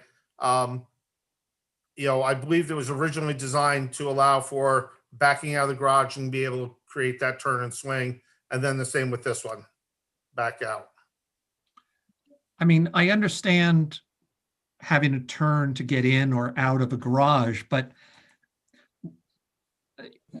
I don't know that accounts for the length of the expansion area that would be required. Is that your professional opinion that it is? My professional opinion is that backing out of the garage that they have, which is fairly tight, and their vehicles are a little on the larger side, that by time, and if you follow my cursor, by time you back out, you've got this turning radius.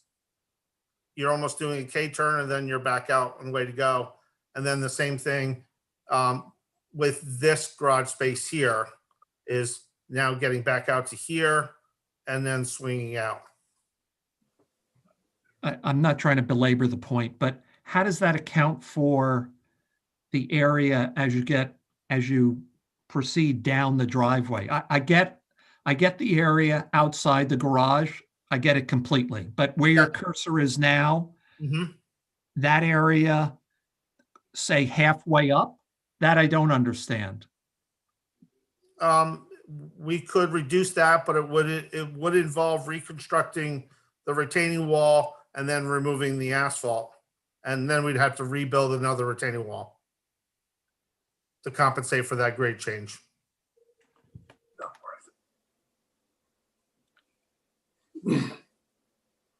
James, why would the wall have to come out? Why couldn't just the blacktop? Yes, we could just remove some of the asphalt.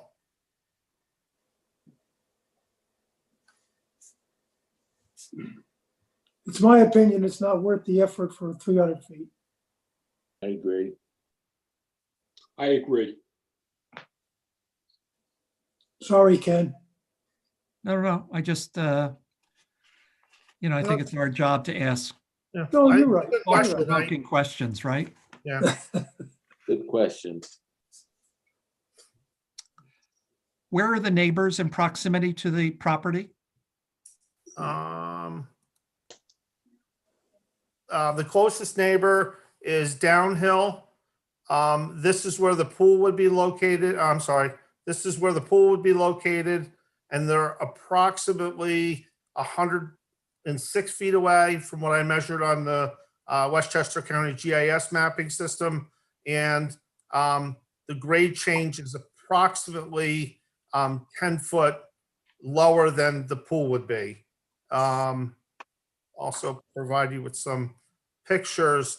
The view of the backyard from where the pool would be is screened heavily and has a 6 foot high wood privacy fence around the entire backyard.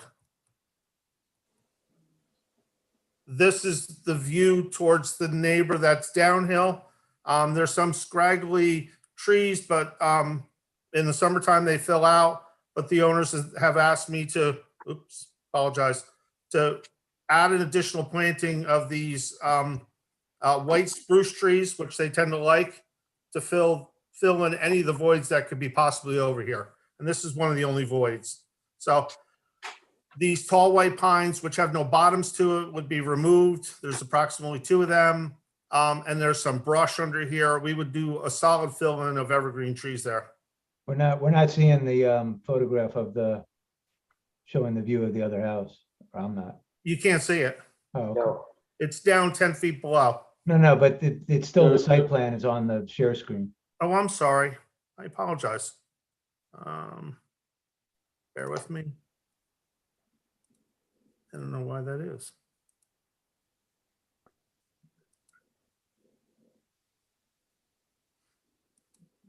Did that help? No. Did you try withdrawing or pulling back what's on the screen now before representing? I did not. Does that help? No. Let me stop your sharing and then you can reshare. Okay, thank you.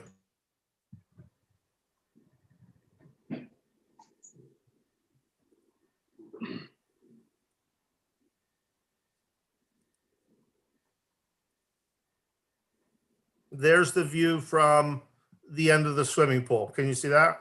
Yes, sir. Yeah. Yes. Okay. Yes. And then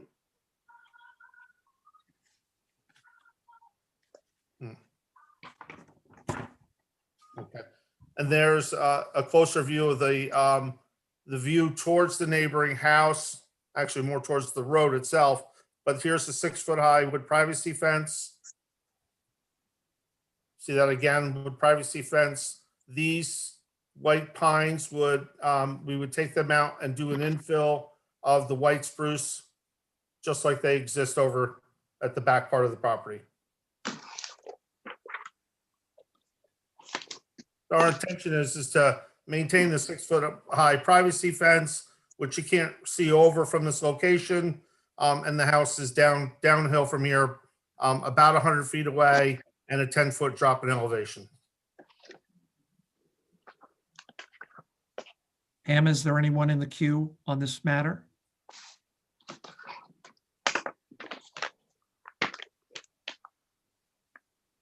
Yes, an attendee has their hand raised. Carl Cavagnola, please unmute yourself. Can you hear me? Yes, we can. Hi, everyone. How are you? I'm Carl Cavagnolo, and I'm the next door neighbor to the Shore. They're very fine people, and I'm hoping that we find a way to make everybody happy in this situation. I just want to add that I got my second COVID shot today. I'm feeling really good about life in general. So about 12 years ago, the previous owners of this property made the house much larger. And in order to meet the septic requirements of adding additional bedrooms and the problem that they had with their property, the only option that they had was to raise and elevate the property. And so the property was raised by approximately 5 feet. And immediately thereafter, I began to have problems with water. And I just don't mean a little bit of water. I mean a tremendous amount of water. And so I went to the town, and the town told me that there's really nothing that they could do, that, you know, according to the rules, everything was done legitimately, and it was, they went through a review. But the water continued, and it was really a terrible situation. It was so bad that my window wells would fill up, and that side of the property adjacent to the current house became unlivable. So in order to mitigate this problem, what I did was I had a 200-foot trench built. And the trench goes from the back of the house all the way to the mid portion of where the house is right now. The trench is 2.5 feet wide. It's 5 feet deep. It's lined. It's got 8-inch of perf, and it's got crush on the inside. And even with that amount of mitigation, I can't control the amount of water that I'm currently getting. The water is so great, both the water that comes through the crushed, and I think it's sort of like a crushed seashell that they used. The amount of water that I get from the crushed seashells, as well as the top water, the water that runs on the surface, because the property was never that tall. I can't capture it all. And it comes so strong that it goes down my property and it goes down my driveway as well, right? So I try to move as much as I possibly can. And I have like a commercial size appliances to manage this thing. So I have a series of large grates, professional sewer size grates, that attach to the 8-inch, and it brings the water down towards the street level. But it still is not capturing it all. And what happens is that it runs down the driveway as well. And it happens all at any given time of the year. And what's happened in the past is that the water that runs down the driveway freezes in the winter, and we get car spin outs. But the worst part was when the neighbor across the street fell on the ice, because I get this ice patch in front of the driveway. And when she fell, she called the town, and the town highway department came to my home. And they came during a day that was particularly bad, and they thought that I had a break in the water main, but they did a fluoride test, and I showed them where the water was coming. And the town then built another catch basin at the base of my house, right where the right away from the street came. So I've got this 200-foot trench, right, that can't collect the water. And I invited, when I got the notice of application, I invited both the neighbors and the architect to come and visit and to see what my situation was. And I showed them that you can't grow grass. The water comes and it pours over the top of where this trench I have is. You can't grow grass over there, and it continues downhill, where I have a series of other, I'll call them commercial grade catch basins. I then have a dry well that's, I'll call it's a pretty huge dry well. I'd say that it's at least 30 by 20 filled with concrete. And the water can't retain the amount of water that I get. I even showed everyone that if you take a spade and you dig a hole in the ground 6 inches, you hit water. The water's so great that it goes to my neighbor's property. I can't control the amount of water. And my neighbor further downhill had to have 20 feet of 2-foot drainage put across their property because the water was going into their house. So I'm all for people having pools, and I'm all for people enjoying themselves, and they're really nice folks and they deserve to have a pool. But my problem is that I can't handle the water that's there now. I can't use the back of my property.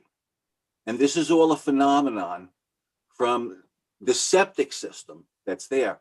And now we're in the process of really putting it's kind of like the basement to a house that's going to go underground, plus all the cement work that's going to go around it.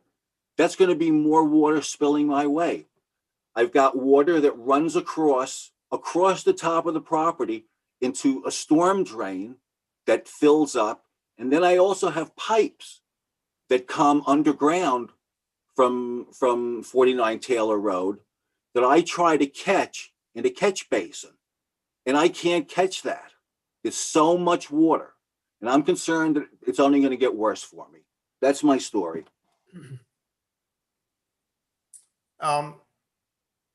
Thank you for that. Yes, we did meet with the neighbor last week. And that was the first time any of us had heard about the rear yard being built up and with the septic area increasing at 5 feet. I did take a walk on Carl's property, and he described all the different scenarios to me, and everything he's saying is accurate. You know, how he's channeled and trenched and provided catch basins and redirect the water. My feeling is that this is part of this. The cause of this is there's a lot of rock outcrop in the back corner of this property, which I think the whole area has a lot of rock outcrop. And with development over the years, I can see the added runoff water sliding on the rock and unfortunately towards Carl's property. But this is a situation that we didn't create. And with what we are trying to create, I don't believe we're going to add any more dilemma to his water problem. In fact, what we're trying or what we're proposing to do is develop our drainage system, which I'm required by Westchester County best management practices, as well as by town code, is to retain all our newly constructed impervious surfaces, stormwater, into infiltrators or rain gardens or other devices to maintain that water on our property. So what I did in the design itself was, as Carl told me this, I said, well, why don't we try to separate our stormwater runoff and anything that is collected in that area, as well as in the gravel beds that surround the pool, because we don't want water, pressing on the back of the pool and causing hydrostatic pressure.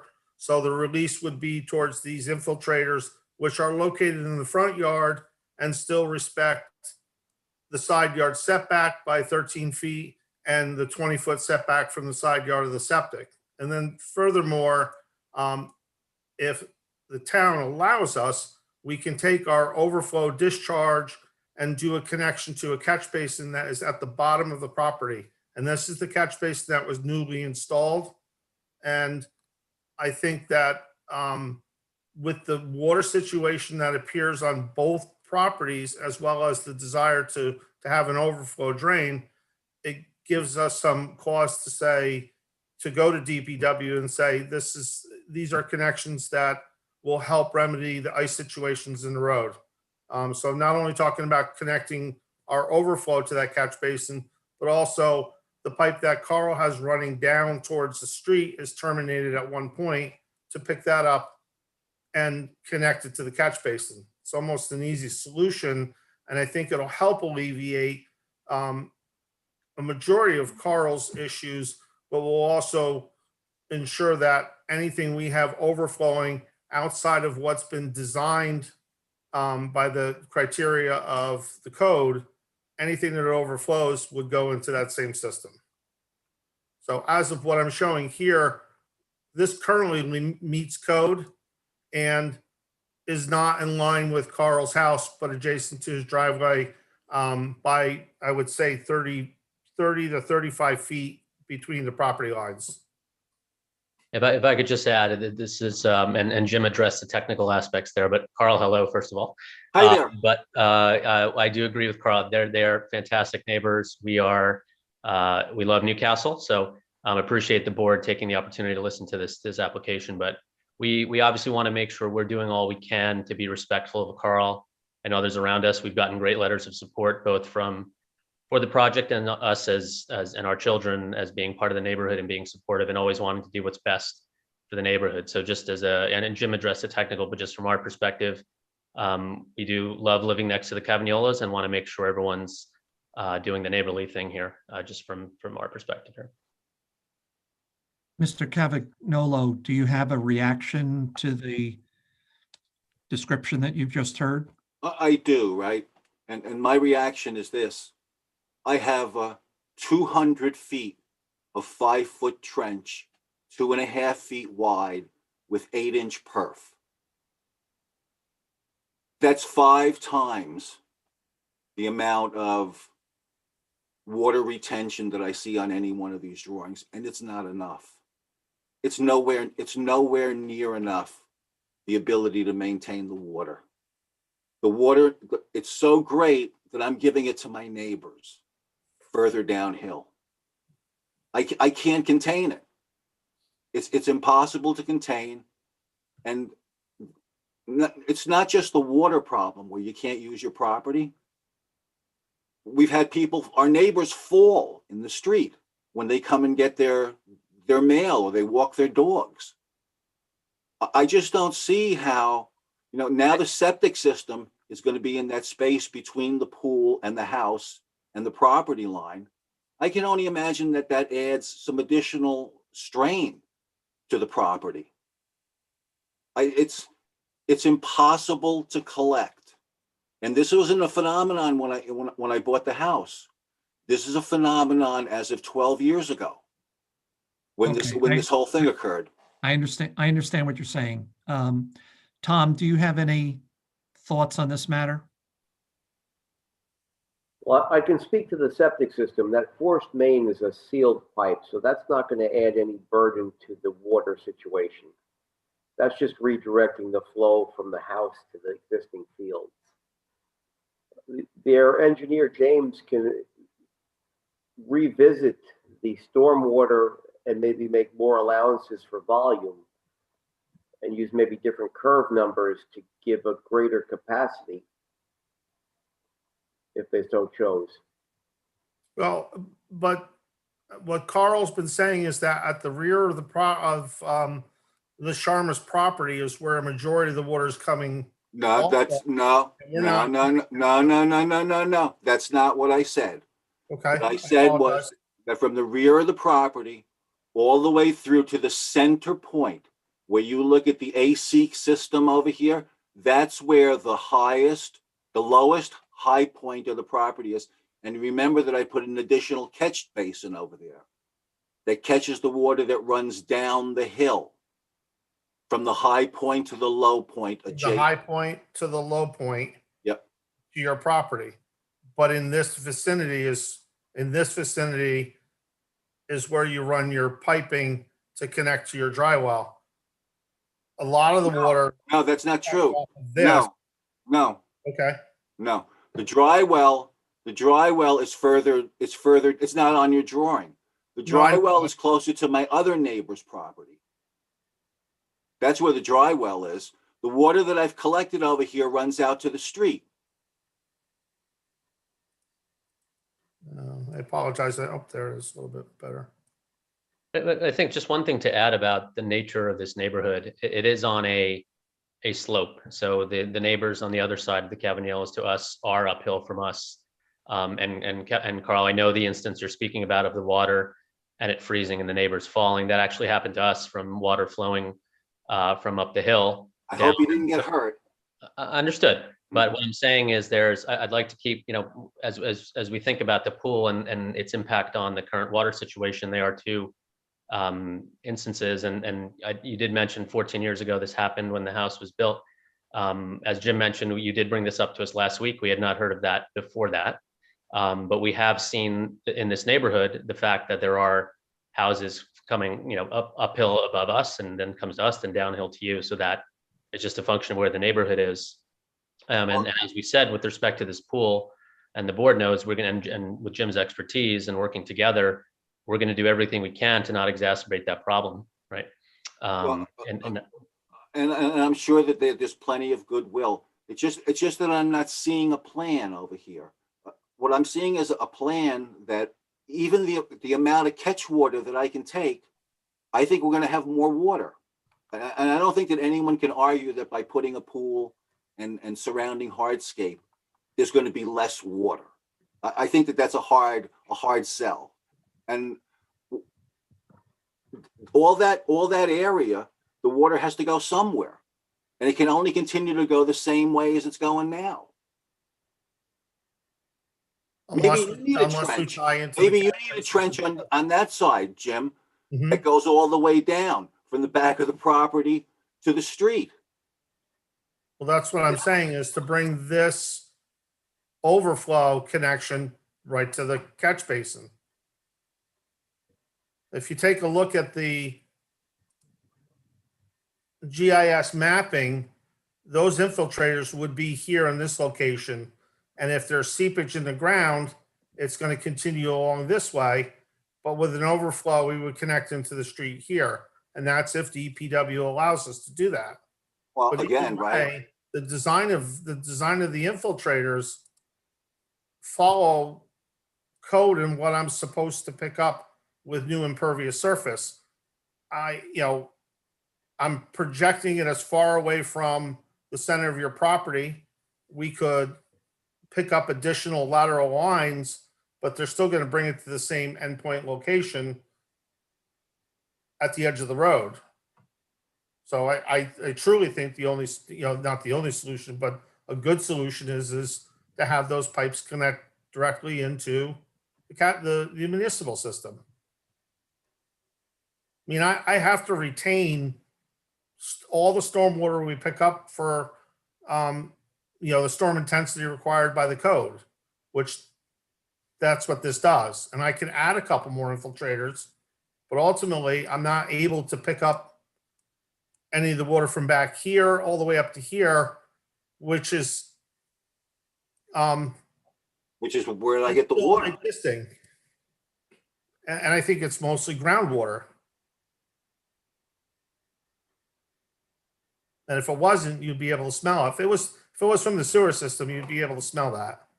Well, I never said that it was right. No, I'm just saying my experience is that it looks like it's mostly groundwater sliding on the bedrock. That's indicative of this area. Well, again, right? The bedrock's not new, and the bedrock was there prior to 12 years ago, right? But all the uphill development over the last 14 years will always impact the downhill people. Yeah, I realize that, but that, again, right, I don't want to get into nitpicky, but those developments weren't there. It's not that I all of a sudden having more problems. It's the same amount of problems for 12 years. It's the same thing. I can't handle the water. Tom, is this compliant with the town code as it relates to stormwater and retention and so forth? James's design, yes, it is. It will be verified by the town engineer for size and capacity, but the basic premise of what he's trying to accomplish sounds code compliant. And is there any obvious additional steps that this board should ask of the applicant? Tying into the town stormwater facilities would be by permission of DPW. You could make this contingent upon that, but that may not alleviate the groundwater problem. It's only going to take the surface that James has calculated and put it into a town stormwater system. So there's no direct cure for this, as the neighbor has figured out that he's tried best attempts with curtain drains along the property to manage the water, but the water is coming fierce. Sorry about the clock.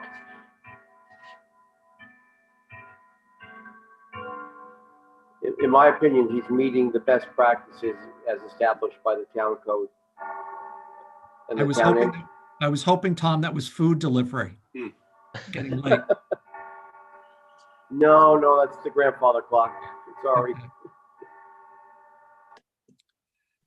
Eric, do you have any thoughts on this?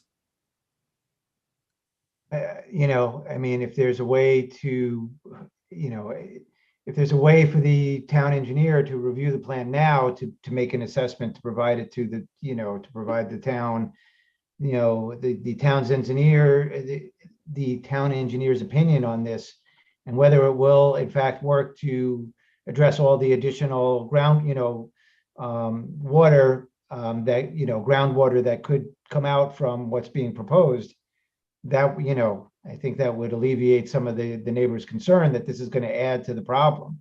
But that's, I think, that's the only thing that could be done at this point to address that. It seems that there's a little difference of opinion on whether the system that's been proposed is going to actually catch all the additional water that's going to come off the additional paving, the additional impervious surface that's being put in. So, but that review by the town engineer, that's going to happen regardless of what we do this evening, isn't it?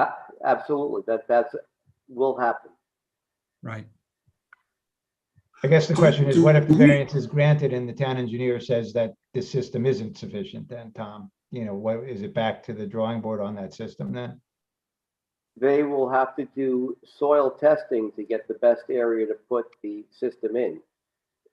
If the area proposed does not substantiate the storm facility going there, then another spot will have to be located. It may be more towards the front of the house, wrapping around. So they will do percolation tests to see how it absorbs in the soil. If they dig down 6 inches and there's water there, that area will not substantiate the stormwater facility.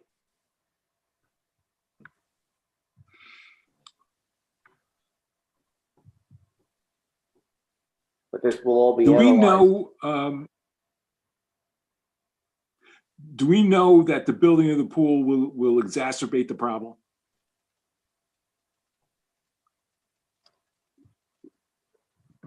To the extent there's more impervious surface, I would think the answer would be yes. But there's a methodology to capture the water from the impervious surface, correct? Correct. So it's like a net zero. If all the water is captured, then we're back to go. I think, Howard, in this case and in every other case, even though we don't have this kind of extended conversation about it, this board and the town rely on the town engineer to make the assessment that this is not going to increase the water infiltration into a neighbor's property. No, I agree. Yeah.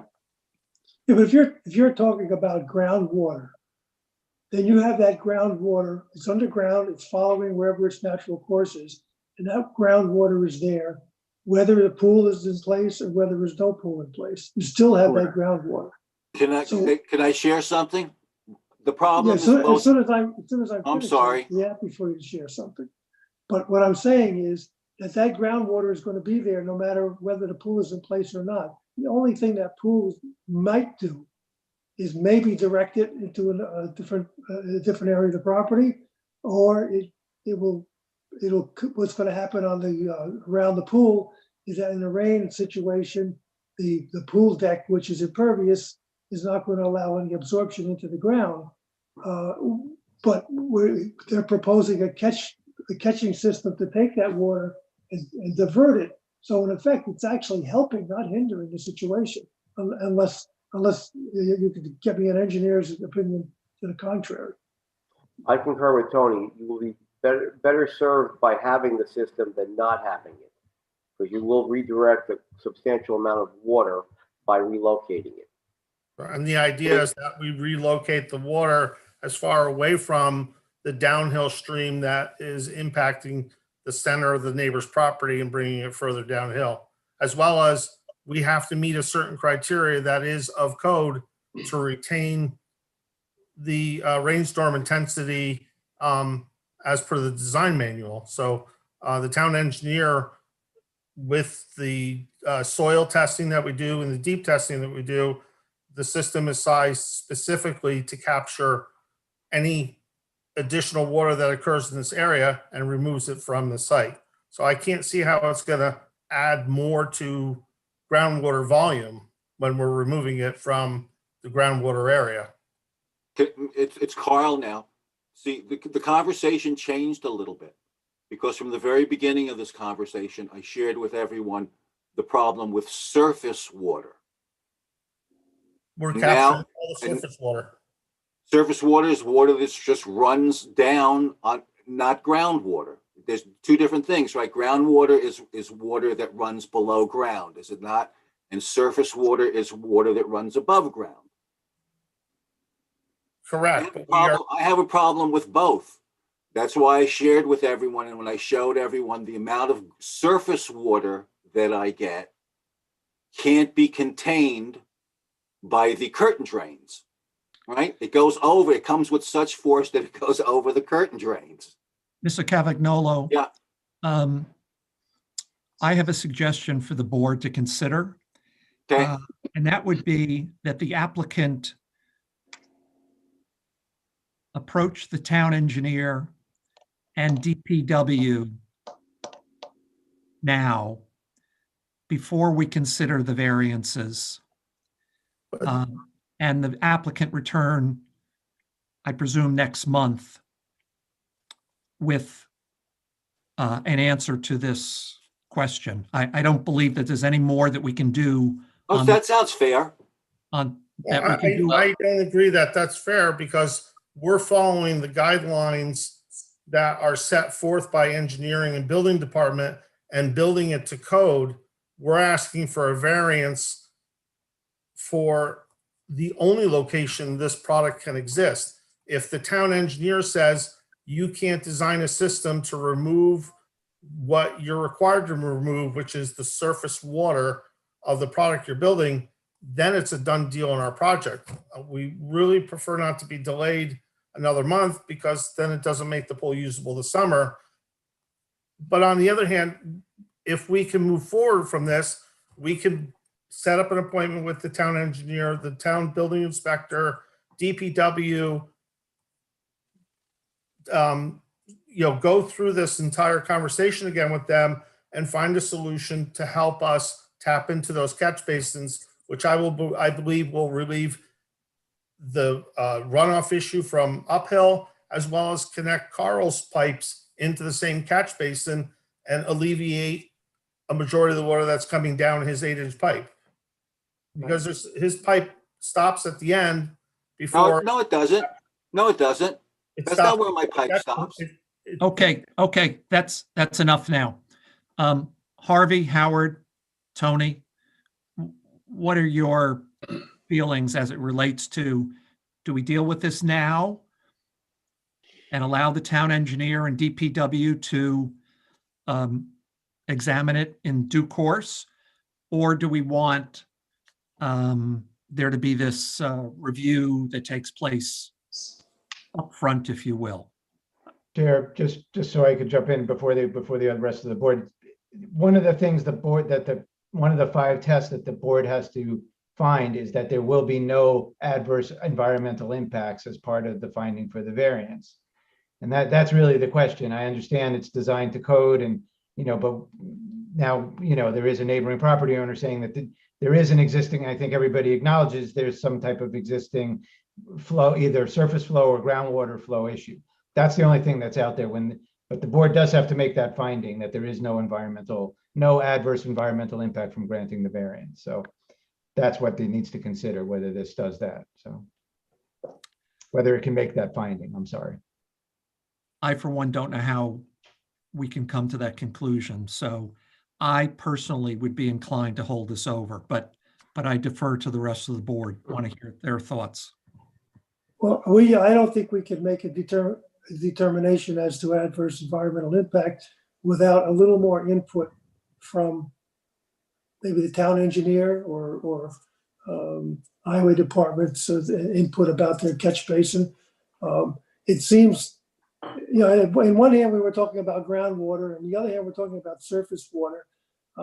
As a non-engineer, it seems to me that if it's a surface water problem and the applicant is catching all the surface water that this pool and that deck is going to provide and redirecting it and capturing it and getting it away from everything, it's probably not a bad thing. But at the same time, without professional input on this, I would be hesitant to make that decision because I don't want to hurt the neighbors, and I want to help the applicant, but I don't want to hurt the neighbors. And I think Ken's idea of holding it off for a second opinion, so to speak, from the town engineer and their departments, while it's going to slightly adversely affect the applicant and not getting their pool in as quickly as possible, in the long term, I think it's better for everybody else. So I'm on your side, Ken. Let's hold it off and get some more information. Howard Harvey. Just one question I would have to Jim's point earlier, if you don't mind me asking, was that if that clearance needs to be obtained anyway from the engineering team, just with respect to our timing, selfishly, we want to try to build this thing and be in the pool this summer. If it gets kiboshed by this exercise anyway, if we are able to get the approval tonight, where I'm going with this, thinking out loud, is that it could get squashed anyway from this additional review. But if it doesn't, then we're at least ahead of the game and don't lose several weeks on trying to get ahead with the project. So I guess that's from our perspective. We're happy to do the in-depth review, but it sounds like we have to do that anyway. And could we, and understanding maybe it's some kind of conditional approval based on that additional work that needs to be done, but we're just trying to do our best. Do we want to be neighborly? Of course. We also want to be able to utilize it in the summer. Right? So we could potentially get to the same answer if the project doesn't go ahead, but still have a decent timeline for us. I just want the board to consider that as well.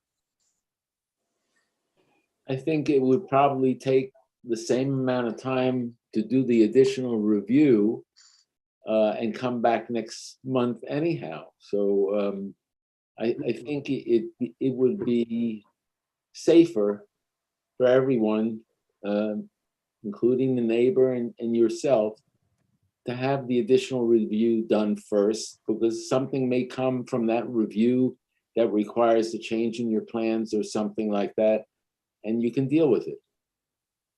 Mr. Sharma, we certainly don't want to delay your project. Right. But I would tell you, as you heard council say, one of the factors that we have to consider is the implications for neighboring properties and things of that sort, so that it actually is probably in your best interest that we go this other route, because I think this evening we would probably find ourselves in a position of not being able to approve your application.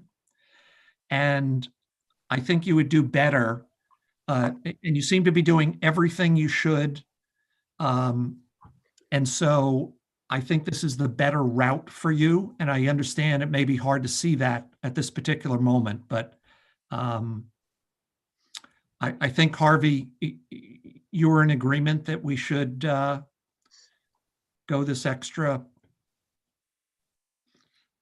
I agree.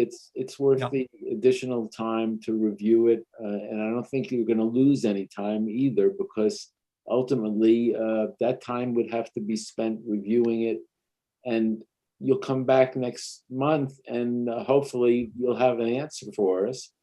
And we can then take up your application. Tom, can you help the applicant, sort of navigate this for us? Absolutely. I will speak to the town engineer tomorrow. Hey, Okay. Tom, will I be able to meet with him too? I will let him know what the concern is, and we probably would like to come to the site and speak with you on your site. Anytime. If you can contact me tomorrow, I'd be very happy to speak with you. How do I do that? Can you copy a number down? Of course I can. 914. Yep. 438-6098. What time's good? 8:30 and after. Okay. Thank you. Thanks, Carl. Was that dinner this time, Tom? Well, we missed dinner. Okay. So, Mr. Sharma, Mrs. Sanook, we will see you next month. Good luck with the town. I appreciate the guidance in the council. Thank you. Bye, guys. Thanks. Just need a motion to adjourn the public hearing to next month, Mr. Chair. I move we adjourn the public hearing. I'll second that. Chairman Kenneth Cooper, In favor? Anthony Giardina, Aye. Harvey Bonaparte, Aye. Howard Dubs. Aye. See you next month. Thank you. Thank you.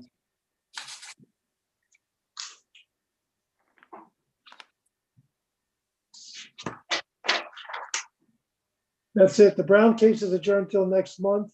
Oh, We have to do our minutes approval. I was looking forward to it.